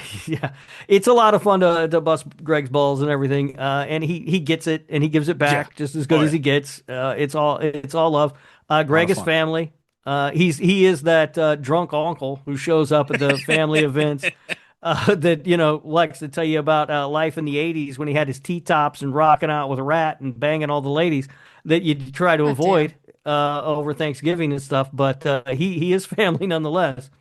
Drunk ass uncle go, let me tell you about Halloween. But Greg is family. So this is a tough class to narrow down. So I had to look at things. And this is, I think, correct me if I'm wrong, Mikey, is this the first year that Greg has been nominated? No, he was nominated. He nominated himself last year as well. Oh, that's right. Which is allowed. And by the way, a power move that I respect. That's how Chris got in. Yeah. So that's 2 years in a row for Greg. Okay. So multiple nominees though. Amber nominated him. He seconded Amber's nomination, which is also a power move. Nice. Yeah. And someone else, I don't have it in front of me. Someone else nominated Greg as well. Oh, wow. All right. All right. So looking at these 5 nominees, I'm like, all right, I gotta narrow this down a little bit. The first one for me to go, unfortunately, was Robert Englund. Not that Mr. England's not deserving. He's a legend in every aspect, and certainly I would assume at some point will take his spot in the Slasher Radio Hall of Fame. But when you look at the resumes of the other people, he's never been on the show. This is his first ballot. It's a little tough to get in on your first ballot. And his resume is still growing, too. Yeah. Honestly, he'll do stuff here and there. Yeah. And he also got a star this year as well, so he's gotten enough awards this year. Yeah. He's doing fine without this would award trump right that, but he'll be certainly. I mean, this is what everybody's really striving for. But first year, all of that set aside. He's just as too strong of a nominee class, I think. So I eliminated him, and then I was left with Tony Todd, Damien Maffei, David Howard Thornton, and Greg. By the way, this is other tough. person who nominated Greg, Tim. Yeah. Oh, Tim. Spiteful all right, bastard. Tim Davis. I see you, Tim. Hey, who knows? Maybe there's a seat warming up in the Slasher Radio Hall of Fame for Tim Davis one year. No, we don't know. We don't know. Yes, we do. No. So now I got to eliminate somebody out of this group of 4. As much as I do really love having David Howard Thornton on the show, and I think he's a tremendous actor, and he plays a character that is a rising icon in the horror genre, and he's a super nice guy, and he gives us his time, and he's always a lot of fun. It is his first year on the ballot also, and he doesn't have as many appearances as Damien Maffei, right? So it's kind of hard. It's kind of hard for me to make the case for him over any of the other 3. And we talked to Damien a lot more too. Yeah. Mm-hmm. So David Howard Thornton did not make the cut. So now I'm left with the final 3. And this is a tough 3. Damien Maffei, Tony Todd, and Greg. Mm. And I went back and forth about it. I tossed and turned. I thought about it. Sleepless nights, various calculations. There were spreadsheets involved. It was crazy. There were no spreadsheets. I didn't do that. And I was thinking, I was like, you know what? Greg has said before he thought it would be great if I turned it into a bit. Because we did the bit with Chris, right? Where he got, Chris had to wait to get his place in the Hall of Fame. And it turned into kind of a fun bit, right?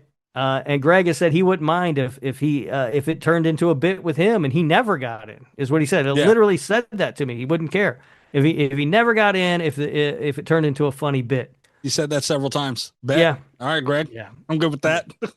Yeah. But in spite of that, Greg, I don't want to run a bit back again. Oh. I don't like doing that. And I think, you're in for a good run, buddy, because just before the beginning of the year, you got engaged to a woman who's way out of your class and has no business being with you. But she, for some reason, said she was going to marry you, and now you've gotten yourself into the Slasher Radio Hall of Fame. Greg, you are the newest recipient of the Lord Humphrey Lifetime Achievement Award. Wow. And I understand that you may have reverse psychologied your way into the Hall of Fame, but I am okay with that too, buddy. Wow. So it's official? Greg's in? Greg's in. It's Greg. Congratulations, Greg. Yeah. I just can't get past the fact that this show is not what the show is without Greg. I mean, and look, no disrespect to Tony Todd. I love the man. Love him. He is one of the greatest human beings who ever existed. Yes. He is, he is a part of this show. He's in the outro. We hear his voice every single week. And just a wonderful actor and everything. But it does kind of come back to that nominee, that possibility. That's never going away. You know what I mean? There's going to be year after year for him. I don't think Greg's going anywhere, but Greg's like a rat. You just cannot quite find where the nest is. Right. We've tried.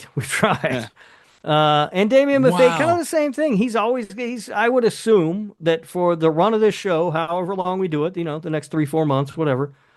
Oh my God. Damien will remain the guest who's been on the most. Yeah. I don't think that's changing. Yeah. But Greg been here for the long haul. Dude, Greg been around a long time. Yeah, and we need to start rewarding those. We need to continue, I guess I should say, because we've been rewarding those people. And that's what the Slasher Radio Hall of Fame has turned into. It's been like, is this show different if this person's not around? And I think, this show is. Look, maybe this show's a lot better and we're a lot more successful if Greg's not around. But it is definitely different with him here.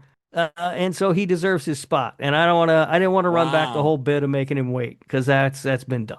Wow! So, congratulations, Greg. You earned it. You deserve it. Your family, brother, we love you. Holy shit! That's this one feels surreal. It doesn't. He's been such an enemy to us, Greg. In a way. Well, yeah. But family nonetheless. That tension, all of that stuff. That's kind of what this show thrives on. 100%. I don't know if you noticed or not, but 100%. So, but it's just still like hard to wrap your head around that he's in the Hall of Fame. Like, that's crazy because he deserves to be there, but he's just always seemed like the one that just. Why would we do that? Yeah, after all he's done to us. Yeah. Why would you do it? But here I did it. We did it. Wow. Well, you know what? It makes sense though, because I'm newer to the whole Slasher Radio family. This past year, and I feel like every single week we record, Greg's name gets brought up in some form. Oh, the button gets hit. Yeah. Yeah. So it's very well deserved. Yeah. Yep. Wow. He's not gonna let this one go. No. It's congratulations, Greg, and congratulations to the other nominees too. It is an honor to be nominated. You're all worthy. Great job of the patrons. This is an incredible selection. Maybe the best we've had. I had to pick one. This is not the toughest choice I've had to make. But it was an extremely tough one. The toughest one was that second year when Amber and Chris were clearly the two front runners. that was a pickle. That was tough. That was very tough. In fact, I briefly considered inducting them both. And then I was like, nah, that's not the way to do it. That's not how we do it. We do one person a year. So now the Slasher Radio Hall of Fame roll call will read Greg. Damn. IR Chris, Bobby Spitzer, Amber, and Al Bundy. That's wow. Solid that's list. great. Yeah. And like you said, Rob, I mean, I guess with the exception of Al Bundy, although he's made the Hall of Fame what it is, arguably. Yeah, he really has been. He really kickstarted the whole Slasher Radio Hall of Fame. Yeah. Yeah. Shout out to Desto on that one. Also, speaking of somebody who should be in line for a damn Hall of Fame is Nesto. So many people, but it represents the show so well. And you know what? Good job in carving it the way he did, dude. Like letting Al Bundy come in, and then taking the rest of the way. Well, if you remember that first year, we got a bunch of bullshit nominees, and Al Bundy was the best of them. Al Bundy was the clear-cut choice that year. As bad as that sounds, yeah. Okay, that's gonna take me a while to get used to. It takes a little while. Yeah. I think last year the idea of getting used to Chris being in the Hall of Fame wasn't that hard to adjust to because it had been 2 years of close calls for Chris. Yeah. So when he finally got in, everybody was super excited for him, and now Greg, sort of swoops in, gets in pretty quickly, his second time on the ballot. But congratulations, Greg, you deserve it. And who 100%. knows, listeners, be better, and maybe you too can be enshrined into the Slasher Radio Hall of Fame, because we'll do that here. We'll do that. It's not just about celebrities. Oh yeah, fact, no. Al Bundy's the biggest celebrity we got in the Slasher Radio Hall of Fame. Greg and Amber now a power couple. Yes, yeah, within the show now, officially. That's true. Yeah, that's crazy. All right, hell of a deal. I wonder if they're both gonna have like plaques over there, but like Amber's got hers, and now Greg gets to have his, and it's like complete, Yeah. Hell of a deal. All right, okay. Movies. The final category Dun, of dun, the dun. Fifth Annual Slashie Awards. Are you guys ready to get into the movie awards? Yes. All right, we'll I'm start so with scared. We'll start Nervous. with worst horror movie we watched this year. Right. And this is the worst movie that we Slasher Radio watched. So it's not a movie necessarily from this year, but just the worst one that we watched on the show. And the way this category works, there's 6 nominees. Each of us nominate 2 films. Mm-hmm. And then the listeners vote. For the worst one, not the best one, the worst This one. is voting for the worst one, yes. So the nominees for the worst horror movie we watched this year are Bodies, Bodies, Bodies. Bad. Slice. Bad. Silent Hill. It's your fault. That's you. The 12 Slays of Christmas. That's bullshit. The Sadness. Bad. Ugh. And Toxic Avenger, the original. Painfully Now, mid. A couple of things about these. First of all, I know that I nominated Silent Hill and the 12 Slays of Christmas. Which 2 did you guys nominate? So I have a funny thing about that. I nominated The Sadness and Toxic Avenger, and quickly received a message from IR Chris going, why were 2 of my movies the worst of 2026, or sorry, 2025? And I said, I'm sorry, Chris, but the movies I wanted to nominate were already nominated. I was too slow to the pick, so I didn't get that message. That means he knew where it came from. I did not get that message either. I did, however, get a message from recent Slashie Award winner of the Leo Award, the Damn It Leo Award, Leah, wanting to know why both of her movies were nominated and blaming me for doing it. And I'm like, I honestly was like, maybe I did. I don't fucking remember what I nominated. I knew I nominated the 12 Slays of Christmas. I couldn't remember what the other one was. So, Mikey, I assume then you did Bodies, Bodies, Bodies, and Slice. Yeah. Yeah. So you nominated one of Leah's movies, and I nominated the other one. Yeah. All right. But the winner of the do we need to say who we voted? I mean, I voted for the 12 Slays of Christmas. That thing was a fucking nightmare. I don't remember. I might have voted for Bodies, Bodies, Bodies. That you're wrong. I voted for 12 Slays of Christmas. After bastard. the message I received from Chris, I could not nominate Chris intimidated her from fucking and vote for them. But honestly, though, like all jokes aside, 12 Slays of Christmas was literally the worst on this list for me. Yeah, so it was terrible. It was terrible. Bastards. All right. So the I guess quote unquote winner of the worst horror movie we watched this year, the Slashie goes to the 12 Slays of Christmas. You sons of bitches. So the listeners agreed. It wasn't that bad. Was jack shit. It was awful. God damn it. All right. But to be fair, though, all these movies are bad, except for Silent Hill. All these movies are bad. Silent Hill sucked, too. That was terrible. All right. Moving on to the best horror movie we watched. So it's the inverse. We each nominated 2 films that we thought were the best films that we watched this year. The nominees are Candyman, Companion, The Blair Witch Project, The Exorcist, Psycho, and Sinners. I nominated, fuck if I remember. I think it might have been The I did The Exorcist. Exorcist. You put up Candyman and Companion. I Rob. put up Candyman and Companion. Okay. Mhm. What did What you did I- nominate, Cass? I nominated. Oh, I voted for The Exorcist, but Right, but what did the- you nominate? I did. I think I did the Blair Witch and Psycho. You did Psycho and Sinners.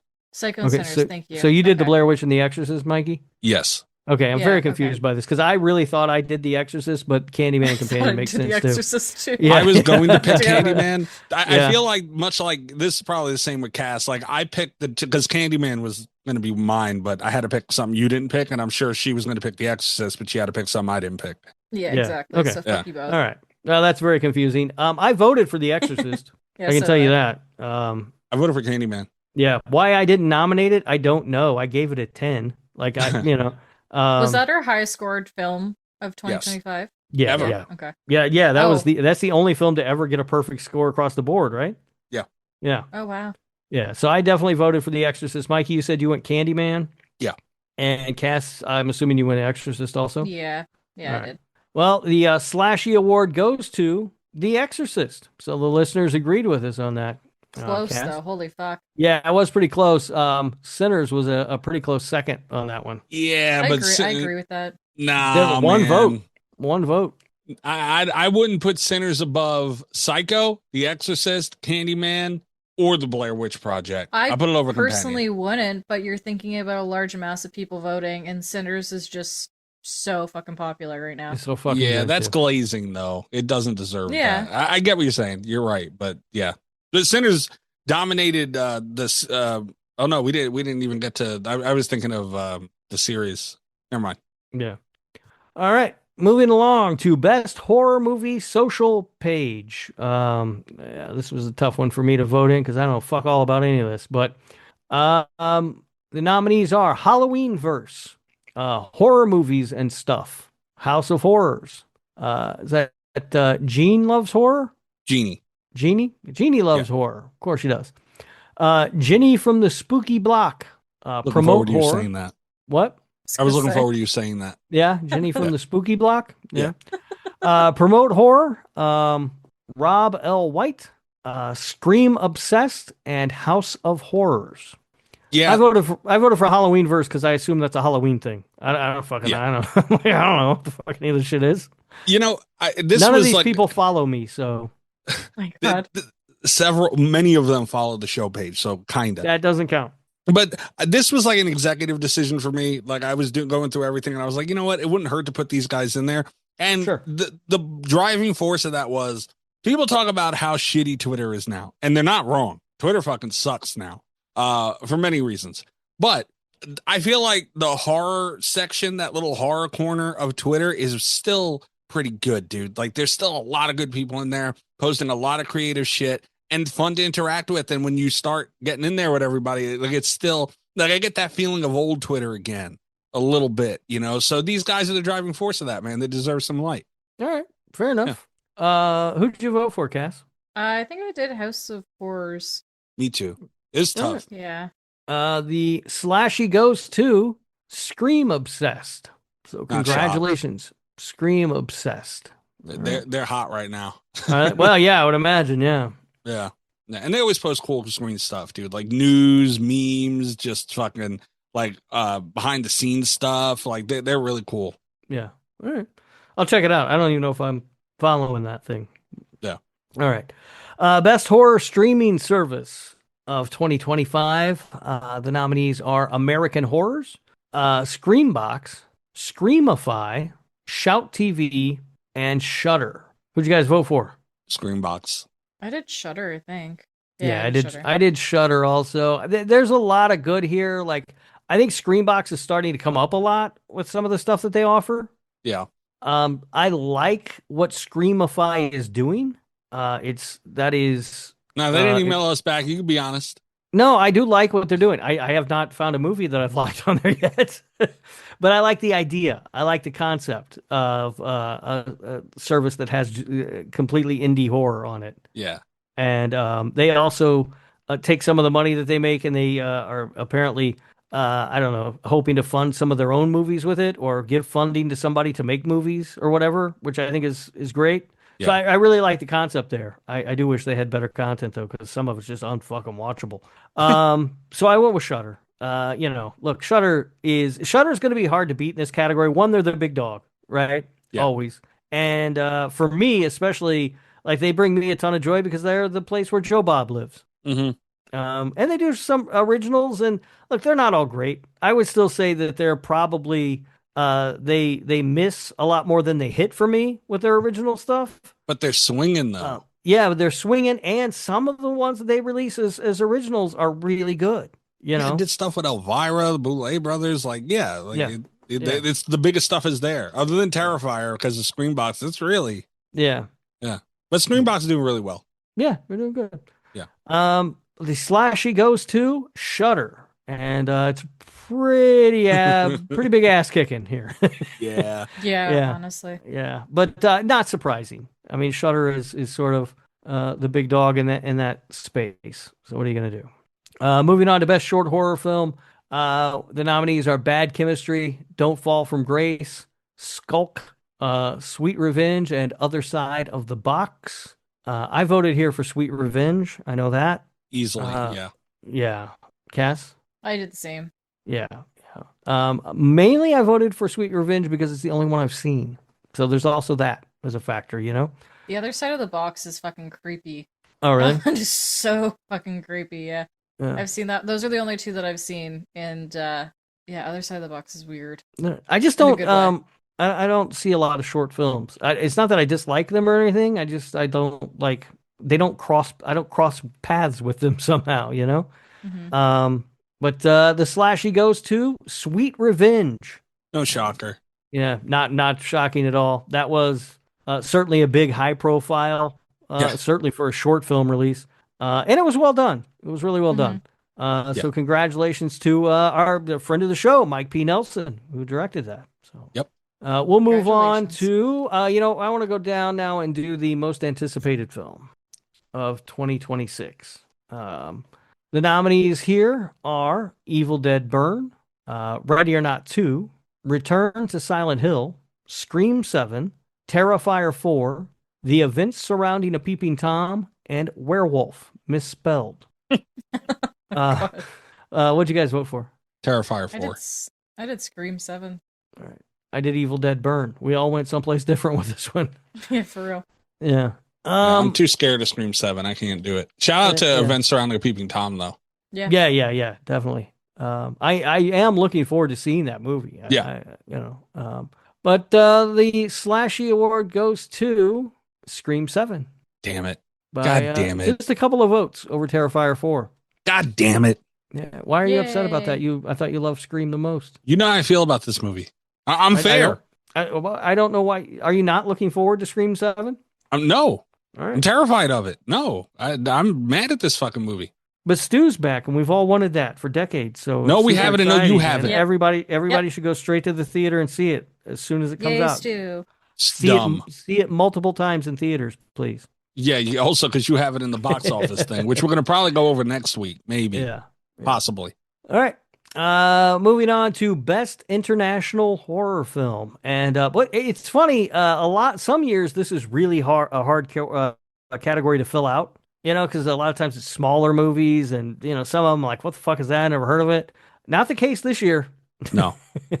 The nominees are Bring Her Back, Dangerous Animals, Noise, The Damned, and The Ugly Stepsister. What'd you guys vote for here? Bring Her Back. Okay. Dangerous Animals.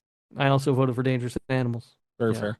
It was very close between that and Bring Her Back. Like I didn't love Bring Her Back as much as most people did, but I do. It's a well-made film, and it's good. It's just I didn't think it was as good as most people said. But the Slashie goes to Bring Her Back.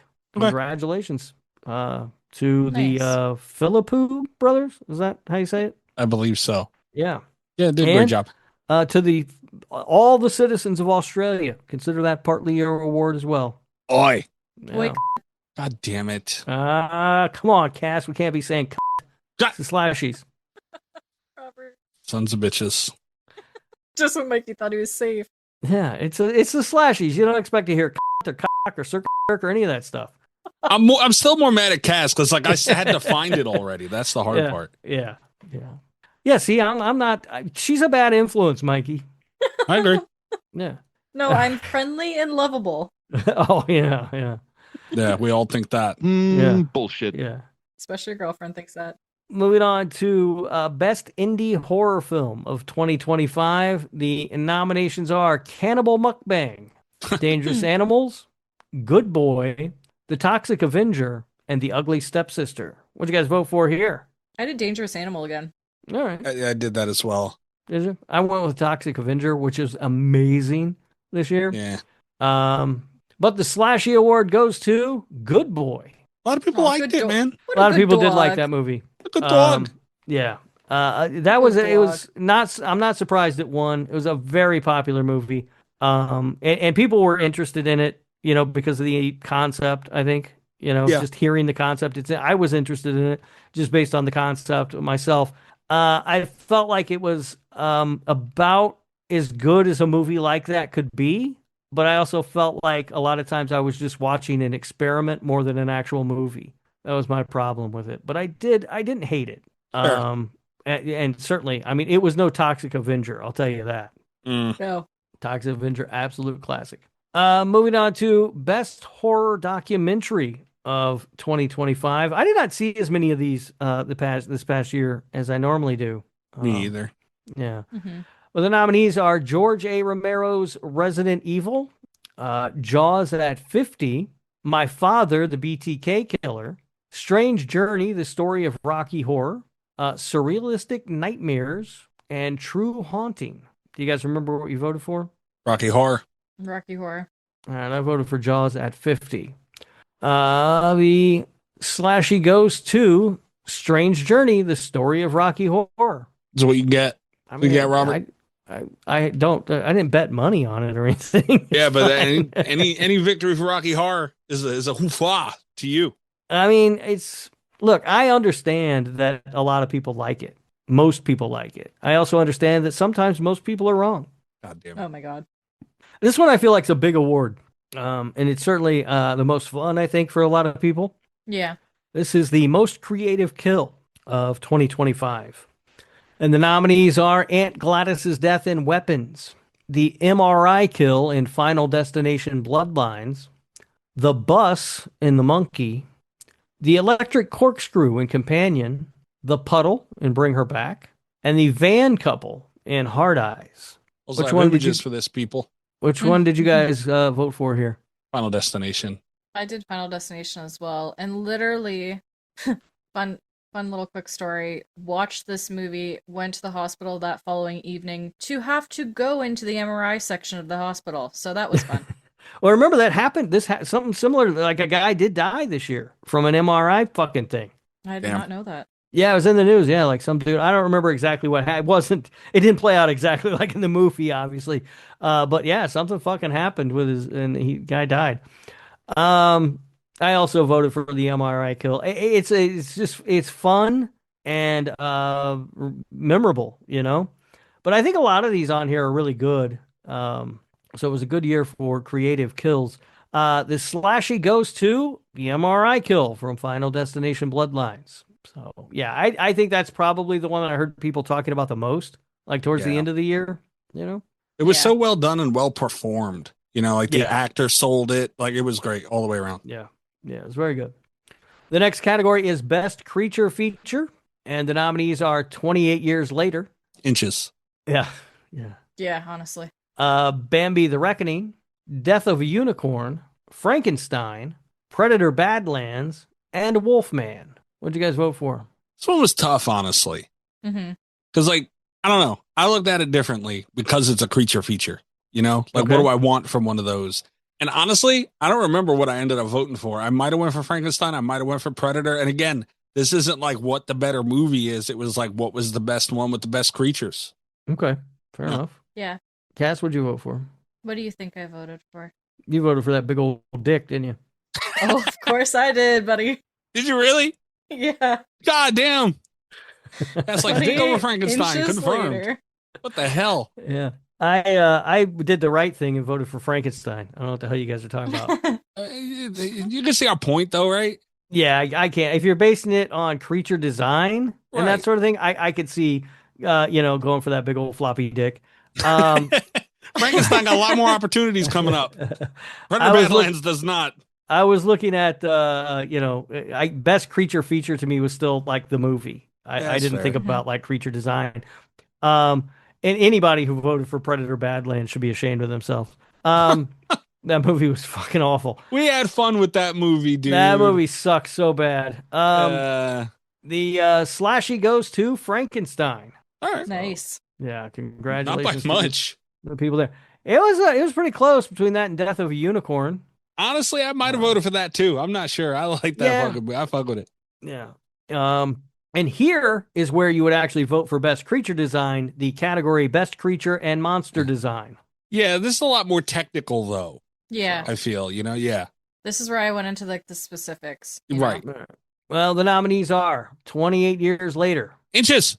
Bambi the Reckoning, Frankenstein, The Monkey, Predator Badlands, and Wolfman. Very reminiscent of the nominees from the last category. We're in a ton of creature features this year. What'd you guys vote for here? Frankenstein, obviously. Yeah, I think I went with Frankenstein too. The Predator stuff looked great. Like, it looked great. Nothing looked bad. The direction of the movie and a lot of things that are done very different, but it looked phenomenal. The creatures. I don't remember. Might have been Frankenstein. Might have been that. All right. Well, I voted for Frankenstein. The design and concept of Frankenstein's creature was incredible. I thought. Yeah. I really liked it. But it was so human, and I'm not trying to take though. I know, and it's an unfair problem with it, but I just feel like Predator, for example, 28 years later, Inches, they did so much more. It's very different. Put a dick on the screen.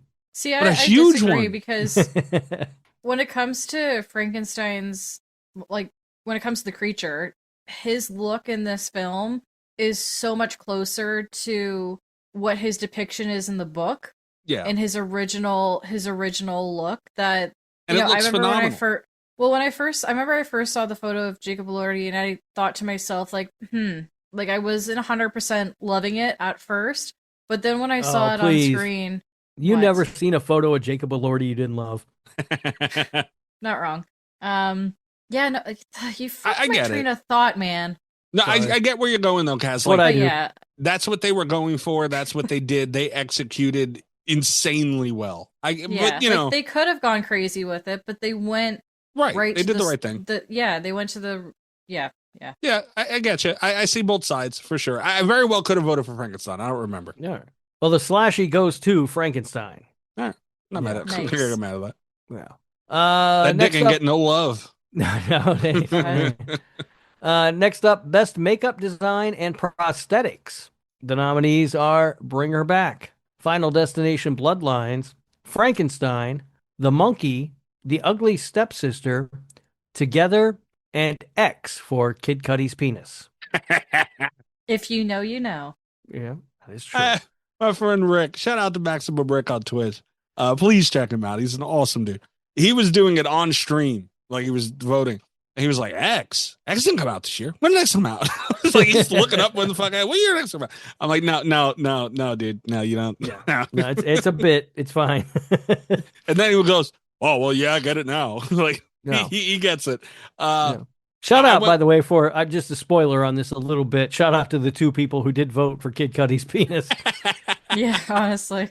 One of them might have been me. I don't know. Yeah. I guess it could be you and Cass. No. What did you vote for, Mikey? Bring Her Back. All right. Yeah. Cass? Obviously, I voted for Frankenstein. I believe that I voted for Frankenstein also. I could see a case for The Ugly Stepsister just based on images that I've seen from the movie, but I didn't see the movie, so I didn't feel comfortable voting for it. You know what I mean? Like, because it could have looked great as a still, and they look like shit in the movie for all I know. Yeah. And I just didn't watch the movie. That is a movie. That was the movie of the year where I kept going, oh, I need to watch that, and then not doing it. And then, oh, I need to watch that, and then not doing it. Mainly because it's body horror, and I don't like body horror all that much. Yeah. But the Slashie goes to Frankenstein. Yay. Yeah. Oh, So yeah. far, Frankenstein having himself quite a Slashies here. Yeah. I just can't wait to ask Jordan. Hopefully, fingers crossed, he wins the Oscar for Frankenstein. Hopefully he does win, and I get to say, hey, so you won an Oscar and all, but you won a Slashie, so what's more important? Oh, you don't need it. Yeah. You don't even have to ask. We already know the answer. You kidding me? 100%. Yeah. Yeah. Like I said, he's probably not even going to go to the fucking Oscars now. He's going to call the Oscars personally to tell them to go fuck themselves. Yeah. I'm positive of it. Yeah. All right. Next category up is best costume design. This is a really tough category. There's a lot of good choices for this. The nominees are Frankenstein, Sinners, The Conjuring Last Rites, or TC4 as it's known, The Monkey, The Ugly Stepsister, and Weapon. What'd you guys vote for? Frankenstein. It was tough. Between that and Sinners, real tough. What'd you vote for, Cass? I voted for Frankenstein as well because every single outfit that Mia Goth wore during that film, I wanted. So it was very tough. I ended up voting for Sinners.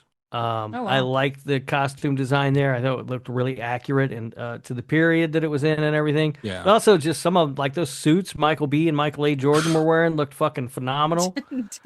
See, you know. Was it the suits, or does that motherfucker just look damn good in the suit? I mean, you know what I mean? Dude, it looked good in anything. Did you see him in that wife beater at the end with That's that? what I'm saying. Yeah. But no, The it suits- was very. They look It great, was perfect. and it was the way they designed the costumes to use the color, so you always knew which twin it was. Yeah. You know, that sort of thing. I just thought they did a really great job. But Frankenstein did a fantastic job as well. Yeah. And also, I mean, you know, The Conjuring Last Rites, not for nothing. It is a period piece and it looks good. Shut the fuck up. You know, Rob. they had period clothes on, you know. Shut the hell up. They spent a lot of money on cardigans and shit for the Warrens to wear. Get the hell out of here with that shit. But the Slashie goes to Frankenstein. Yeah. How oh wow, by law. I thought it'd be closer to votes. Yeah, no. Wow. That's surprising. Yeah. Clean. And I Frankenstein thought it continues. would be closer. What? No, I was What'd just you saying say? I thought it would be closer. Oh, okay. Yeah. Yeah, Frankenstein continues its march through the Slashies. Yeah. Oh. Best original score is the next category. Interesting. I feel like this used to be a better category. I don't know how to explain it. Like, I just feel like scores in horror used to be better. Well, apparently they're only for when the commercials are on. Well, yeah. Bullshit. The nominees are 28 Years Later, Companion, Frankenstein, Sinners, The Ugly Stepsister, and Weapons. What'd you vote for, Cass? I voted for Sinners. Duh. Mikey? I'm pretty sure I went with Sinners on this one. Yeah, I also voted for Sinners. So what I was going to say to your comment was, I think you might be right overall, but like Sinners is one of the best scores I've heard in a long time. You know, so it's kind of hard to think the way. And I also feel like Weapons had a pretty good score too. Yeah. Like I think you're getting a Frankenstein score. I thought was really great, done by the same guy who did the music for The Shape of Water. So you know, obviously it's going to be brilliant. The Slashie goes to Sinners. I see that. Yeah. It's just, again, I feel like Sinners, kind of like with the costume design, that whole vibe. Like that's why part of why that movie is so good. Yeah. They nailed the vibe on everything. And I just fuck with that vibe that they had for that movie, and the music nailed it. Yeah. And also I think it's, you know, a lot of people are going to vote for Sinners there because Sinners is kind of the music movie. You know, the music is so important in every aspect, not just the score, but also the, you know, the soundtrack and everything. It's like integral to the story. So it just makes sense. You know, if that movie works, the music has to work. Yeah. All right. Best cinematography. The nominees are 28 Years Later. Right. Oh, you're not going to say it? Oh, Inches. Sorry. There you go. Jesus Christ. Sorry. Frankenstein. I know what you did last summer for some fucking reason. The cinematography wasn't bad, dude. Sinners, The Ugly Stepsister, and Weapons. What'd you vote for, Mikey? I went with Sinners, and it's tough, but they used a lot of different things there with their cinematography, a lot of different techniques, a lot of different looks that we don't see very often, and that's what gave him the edge. I feel like the scenery and Frankenstein, phenomenal cinematography, like no question, right? Everything in this movie was great, but how much did the scenery help that? Because it was absolutely stunning, you know. And I get you got to shoot it right, but also when you're shooting something that looks like that, it helps a lot, you know. Yeah. I also went with Sinners, made a lot for the same reason you talked about. I mean, the shifting aspect ratios and everything in the movie, all of that just really worked. And it was, I think, while Frankenstein is a beautiful movie, there's no doubt. I think the degree of difficulty for Sinners, you know, especially going to IMAX and everything, was just, they could have just went horribly wrong. But they did it perfectly. Cass, what'd you vote for? I also did Sinners as well, for all the same reasons the two of you just mentioned. Three fucking people voted for I Know What You Did Last Summer. I don't know who you are. I don't know why you voted that way, but please don't ever listen to our show again. We don't need you around. We're done. Oh my God. The winner. And Riley at Slashing Cast. I don't know. Yeah. They really like those movies. The winner for Best Cinematography Slashie Award this year is Frankenstein. So the voters did not agree with us on that one. But I think we all agree Frankenstein's absolutely gorgeous. Yeah. Right. You can't get mad at that. Yeah. It's Del Toro. It's gonna look great, except for those fucking wolves. It's gonna look great. And it does. The next category is Best Villain, which I think this is a really fun category. It's a big one. Yeah, this one's a lot of fun. The nominees are Aunt Gladys from Weapons, Laura from Bring Her Back, Remick from Sinners, The Fisherman, and I Know What You Did Last Summer. God damn it, that movie won't die, will it? The Grabber from The Black Phone 2, and Tucker from Dangerous Animals. Who'd you vote for, Cass? I think I did Aunt Gladys for this one. Yeah. All right. Mikey? For me, it was between Aunt Gladys and the Fisherman. I'm just kidding. That is like the least threatening character ever. Like, imagine if you you run up to somebody. Oh my God, somebody's chasing me. They're trying to kill me. Who is it? The Fisherman. Yeah. Are you kidding me? It's the guy from the fish sticks box, the fucking Gorton's guy. Jesus it's the Christ. old man with the beard and the beige hat. Yeah, that's real fucking scary. But it was between Aunt Gladys and the Grabber. I don't remember which one I went with. Again, we're separating things here, right? The movie, I know a lot of people go different ways with the movie, whether they like it, whether they don't. They made some interesting decisions there. Some I agree with, some that I don't. But the Grabber himself evolved in such a way and looked so fucking cool. And I don't know, man. I might have went with the Grabber. I don't remember. All right. I went with Aunt Gladys. The look of Aunt Gladys is just so fucking iconic. Mm-hmm. Like, she just looks fucking crazy. And like I said this before, I think like if I saw that woman walking down the street, I'm like, that lady's a good time right there. You know what I mean? Like, that's somebody I want to call in sick to work with, go to the bar and just drink gin and tonics all day and have her tell me fucking stories, you know? Yeah. So yeah, the iconic look and everything, Aunt Gladys, I think is just amazing. I just so you're aware, Mikey, 11 people voted for the Fisherman. So they need to join those other 2 people, pack their shit and get the fuck out. I agree. Yeah. I agree. I'm not, I didn't put it there because I wanted it to win. The Slashie Award for Best Villain goes to Remick from Sinners. That's wild. It's a good choice. This is a good choice. I think that Remick is a really interesting character and is an interesting villain. Not so much in the fact that he's a vampire, but just sort of his reasoning for it and the way he presents it. Mm-hmm. I don't disagree with this pick. For me, though, I just couldn't get over Aunt Gladys's fucking look. I was just like, this is so fucking great. Yeah. And Remick honestly just sort of looks like a dude, you know? But do you really think that he's a villain, though? Well, that's what makes him a great villain. Yeah, I the think. question there. Yeah, if you have the question, because he's a vampire. He's a vampire. He's killing people. Yeah, you know what I mean? Like, yeah, he is the villain. He doesn't think he's a villain, and he presents his case for why he doesn't think he's a villain so well that you question whether he's a villain. Or does he know he's a villain and he's just trying to sell his bullshit? He might. Ryan Coogler said that was asked about that or a similar question to that, and he said that Remick believes everything that he's saying. Yeah, I get the 100%, but I'm just saying that question's there based on the character. Just watch the movie, you know? Yeah. But design, I think he's a great nominee. I don't know if he did enough to win, but yeah, that's true, man. I didn't think of it that way. The character himself, a lot of questions there, right? A lot of depth. Yeah, I think it's a great character, and I think it's I'm not mad that Remick won it all. I'd flip the table if the Fisherman won, so we're in good shape still. All right. The next Slashie Award is the Best Actor in a Supporting Role, and this is a very strong category. Very even too, looking at the polls. Yeah, wow. yeah. The nominees are Christoph Waltz for Frankenstein, Jack O'Connell for Sinners, Jack Quaid for Companion, Jacob Elordi for Frankenstein, Josh Brolin for Weapons, and Miles Canton for Sinners. Who'd you guys vote for? I'm trying to remember.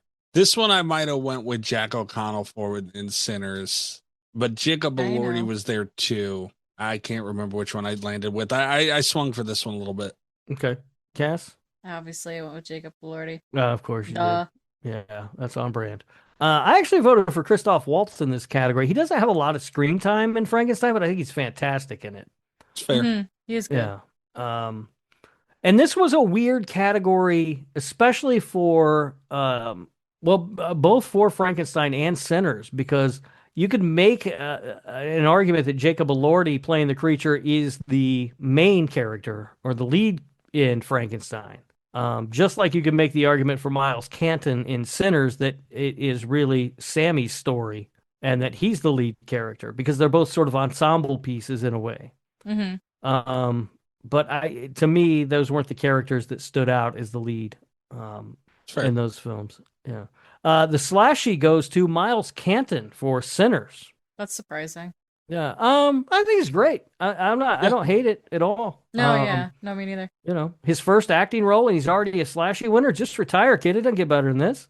For real. He was. I forgot he was in there as well. I very well could have went with Miles Canton as well. Everyone was great in most of these movies. Yeah. Mm-hmm. Yeah. All of them actually. Yeah. And another one that was kind of tough, a full stacked category, honestly, is the next one, the Best Actress in a Supporting Role.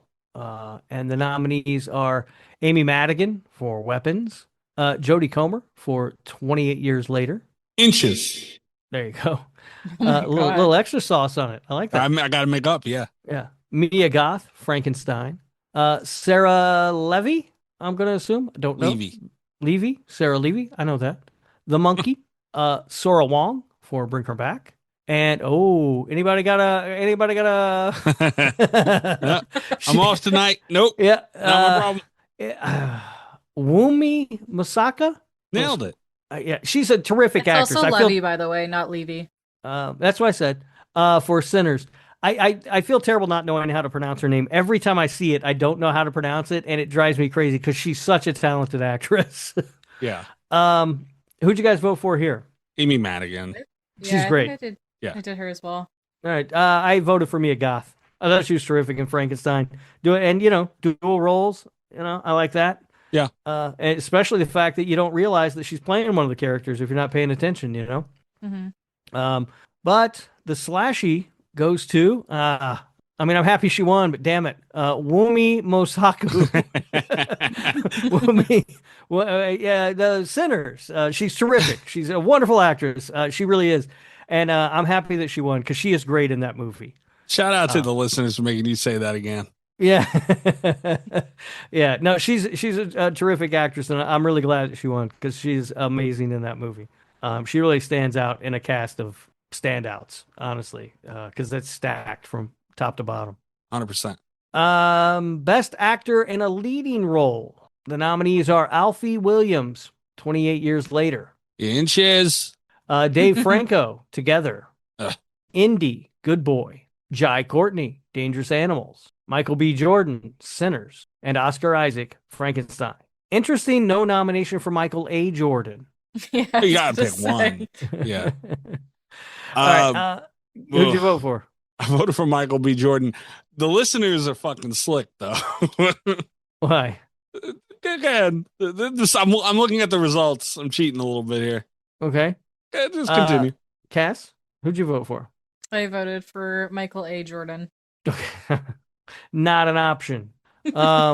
I also voted for Michael B. Jordan. He is terrific. It's like I think that there's a lot of good work done by people in these movies, but especially Oscar Isaac, I thought was great in Frankenstein. Mm-hmm. But Michael B. Jordan playing two roles, and it's so perfect. He had each of them. They sort of had different sort of mannerisms and stuff. He created two whole characters. You know what I mean? It wasn't like, oh, here's a guy and they're all walking the same and everything. Like, he just created different mannerisms and different ways of moving for both characters. Playing identical twins too. We were talking about Eddie Murphy before we started recording. You can point to a movie like Norbit or whatever other insert Eddie Murphy movie here where he played multiple of the same. It helps when they look completely. Medea movies too. They look completely different. So that is very easy to, your brain thinks, oh, it's this one. Oh, it's that one. You're looking at identical twins that he's playing these characters of, and he still has to make them distinct. You got to work harder for that. He fucking nailed it. Did phenomenal. Yeah. He did a great job. And there's a whole scene where they're fighting each other. How you whoop your own ass? You're literally looking at a man fight himself, and it feels like it's two separate people fighting. Incredible. Just an amazing performance. The Slashie goes to Michael B. Jordan. Yeah, and it almost went to a dog. Dude, I'll tell you what, that dog acted his ass off in that movie. I wouldn't have even been mad if Indy had won. He did great, dude. But what Michael B. Jordan did for this to be the year of dog, and I love dogs, but come on, guys. that was very close. It's one vote. Wow. It was one vote. You trolly bastards. Yeah. No, Indy acted his ass off. Dude, Indy won an award. Good for him, but I mean, come on, man. It wasn't leading actor, I can tell you that. So, but congratulations, Michael B. Jordan. Amazing work.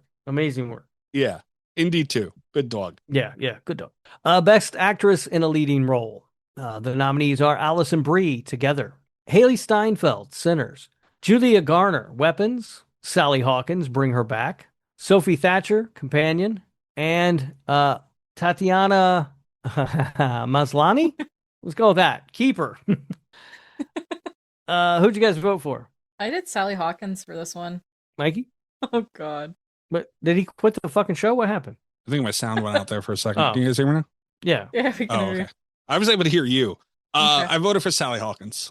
I also voted for Sally Hawkins. I wasn't the biggest fan of Bring Her Back, but I thought she was tremendous in that movie. She was. Yeah, she's very good. The Slashie goes to Haley Steinfeld for Sinners. That was my second go. Yeah, that was a tough one.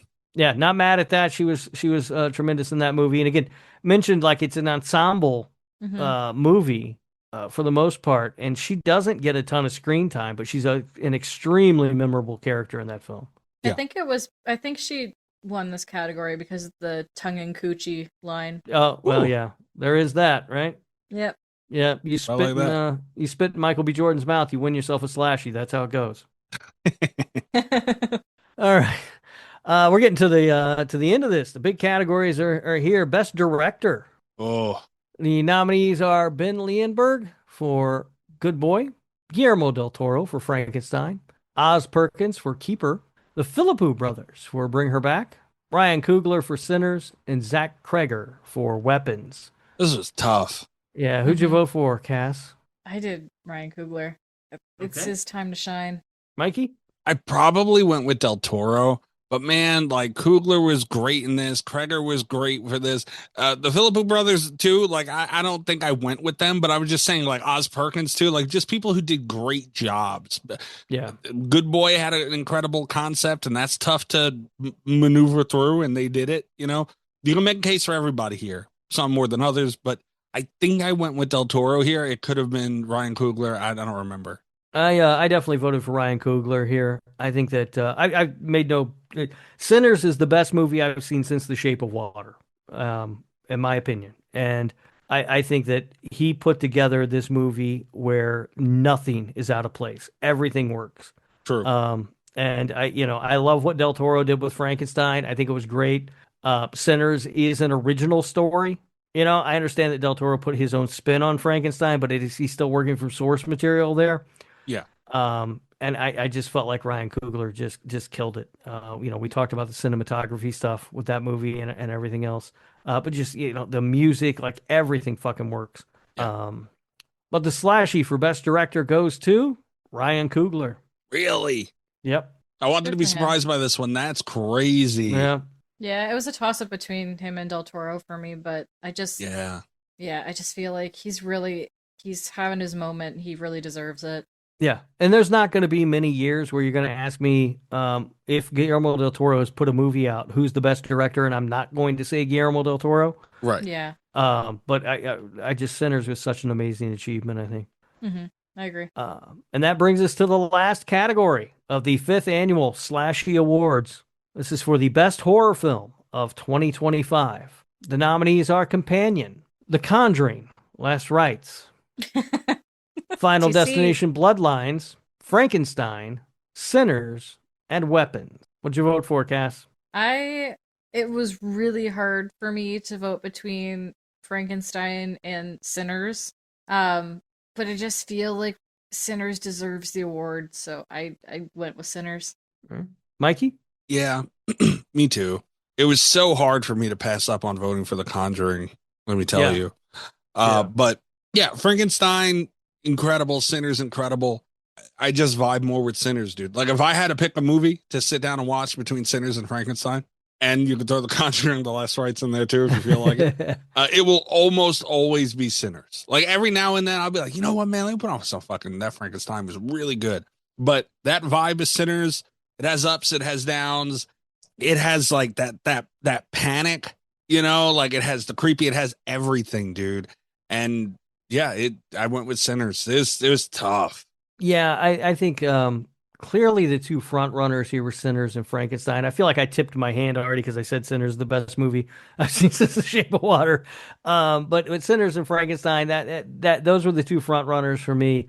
Weapons was sort of in that third slot. I did like that movie a lot, and I do think Zach Cregger did some good stuff with that movie. You know, it's not I'm always impressed when somebody can tell sort of a non-linear story that way and show things from different perspectives, and it's not just a jumbled fucking mess. Yeah. You know, but yeah, it was Sinners for me all day long. I mean, that movie is just so good. I will have you know that the Conjuring Last Rites got more votes than it should have. Any votes that it got is more than it should have. 20.9% of you are idiots. Yeah, some of you need to take a good, long, hard look at yourself in the mirror and wonder why the fuck you like watching Ed Warren talk about his heart condition and play fucking ping pong. More than Frankenstein and Sinners and Weapons. Weapons in there too. The Companion too. A lot of good movies. Like I don't want to sleep on those either. I'm sure Carly voted for Companion. Like there are cases to be. This is a very vibe check kind of a vote here. You know. Yeah. So yeah, whichever one you go with more is going to have that slight edge. But if you needed a slight edge to put The Conjuring over any of these movies, you need to seek professional help. But seriously. The Slashie for best 2025 horror film goes to Sinners. Dude, Sinners came back hard in this motherfucker. Did. Yeah, wow. It really did. It really did. So congratulations to all the winners and all the nominees. It's an honor just being nominated. Except The Conjuring Last Rites. And that I Know What You Did Last Summer too. That can get fucked off. You know what? I don't think I've been made furious by any of the movie stuff, by any of the categories that were not by you, Rob, your show categories. You know, that's not me. That's the secret panel of judges. Stop trying to pin that on me. Mm-hmm. I mean, I help them come up with like categories and stuff, you know, like things I think might be fun, but then they come up with some stuff on their own. Yeah, sure they do. Bullshit. But yeah, successful Slashies run. There we go. Yeah. Cash, you didn't fuck it up too bad. Thank you. I tried. You gave me literally the fucking category with the most words. God damn it. That one Sinner's name, actress name alone, I don't want to hear it. That Rob had to read. He had to do it twice. But I'm thrilled to death that she won, though. Oh hell I hate that I can't pronounce her name. Yeah, I hate that we aren't smart enough to keep up with her and her greatness. Yeah, that's very true. But yeah, here we go. Hell of a deal. This launches us into 2026. We have a Patreon pick that we got to bang out next week. We are going to be moving into Murder Madness sooner than later. That is pretty quick and terrifying. Yep, it's coming up pretty quick. We got a month-ish. About that. So we're going to have a Patreon pick next week. And then we're going to have another Patreon pick, not the week after, but the week after that, probably. Something like that, if I'm looking at my calendar right. But two in very close sanctism. Is that the word I'm trying to make up? Yeah. I don't even know what you're saying. Yeah, trying to make up a word, and even I fucked that. Even I fucked up my own word. But very close proximity of each other. So now's a good time. Check out the Patreon, patreon.com/Slashie Radio tier, starting as low as $3 a month. You can get a 1-week free trial. We've had some new patrons, which we really appreciate. Just support the show. We've also been kicking around the idea, I think it was finalized tonight, that our YouTube membership will be having the Patreon stuff on there as well.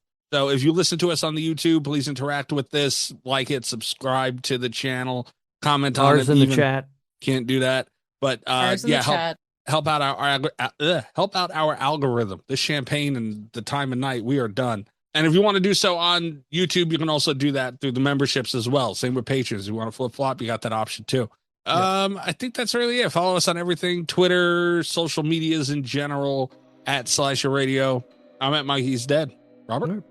Just one little thing. We mentioned Murder Madness. I'm really excited about it. We're gonna do something we haven't done before. We got a whole new idea. This is gonna be a lot of fun. I'm really looking forward to it. And we know about it the week before we're doing it, which is phenomenal. Yeah. Are you ready to announce that yet or no? No, not yet. We still got time.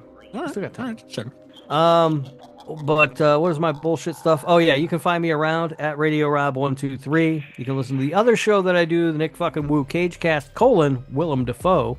Hey, Nick Dafoe! Where we are going through Willem Dafoe's filmography in chronological order. We did take a week off, but we'll be back soon to talk about Platoon. So make sure you check that out. Platoon, a good one. Tony Todd. Hell of a deal. Canada, where they find you? Not stealing Rob's line this week. I'm going to do something original. Go ahead, you fucking thief. You win another slash. I haunt the internet under Makeup X Mistress. She haunts the internet, Rob. That's pretty good. It sounds like a spooky crop dust around the whole fucking internet. It's crazy. Always lurking. All right, guys. We'll catch you next week. Good night from Slashie Radio. Gabagool. All the best of Slasher Radio podcast.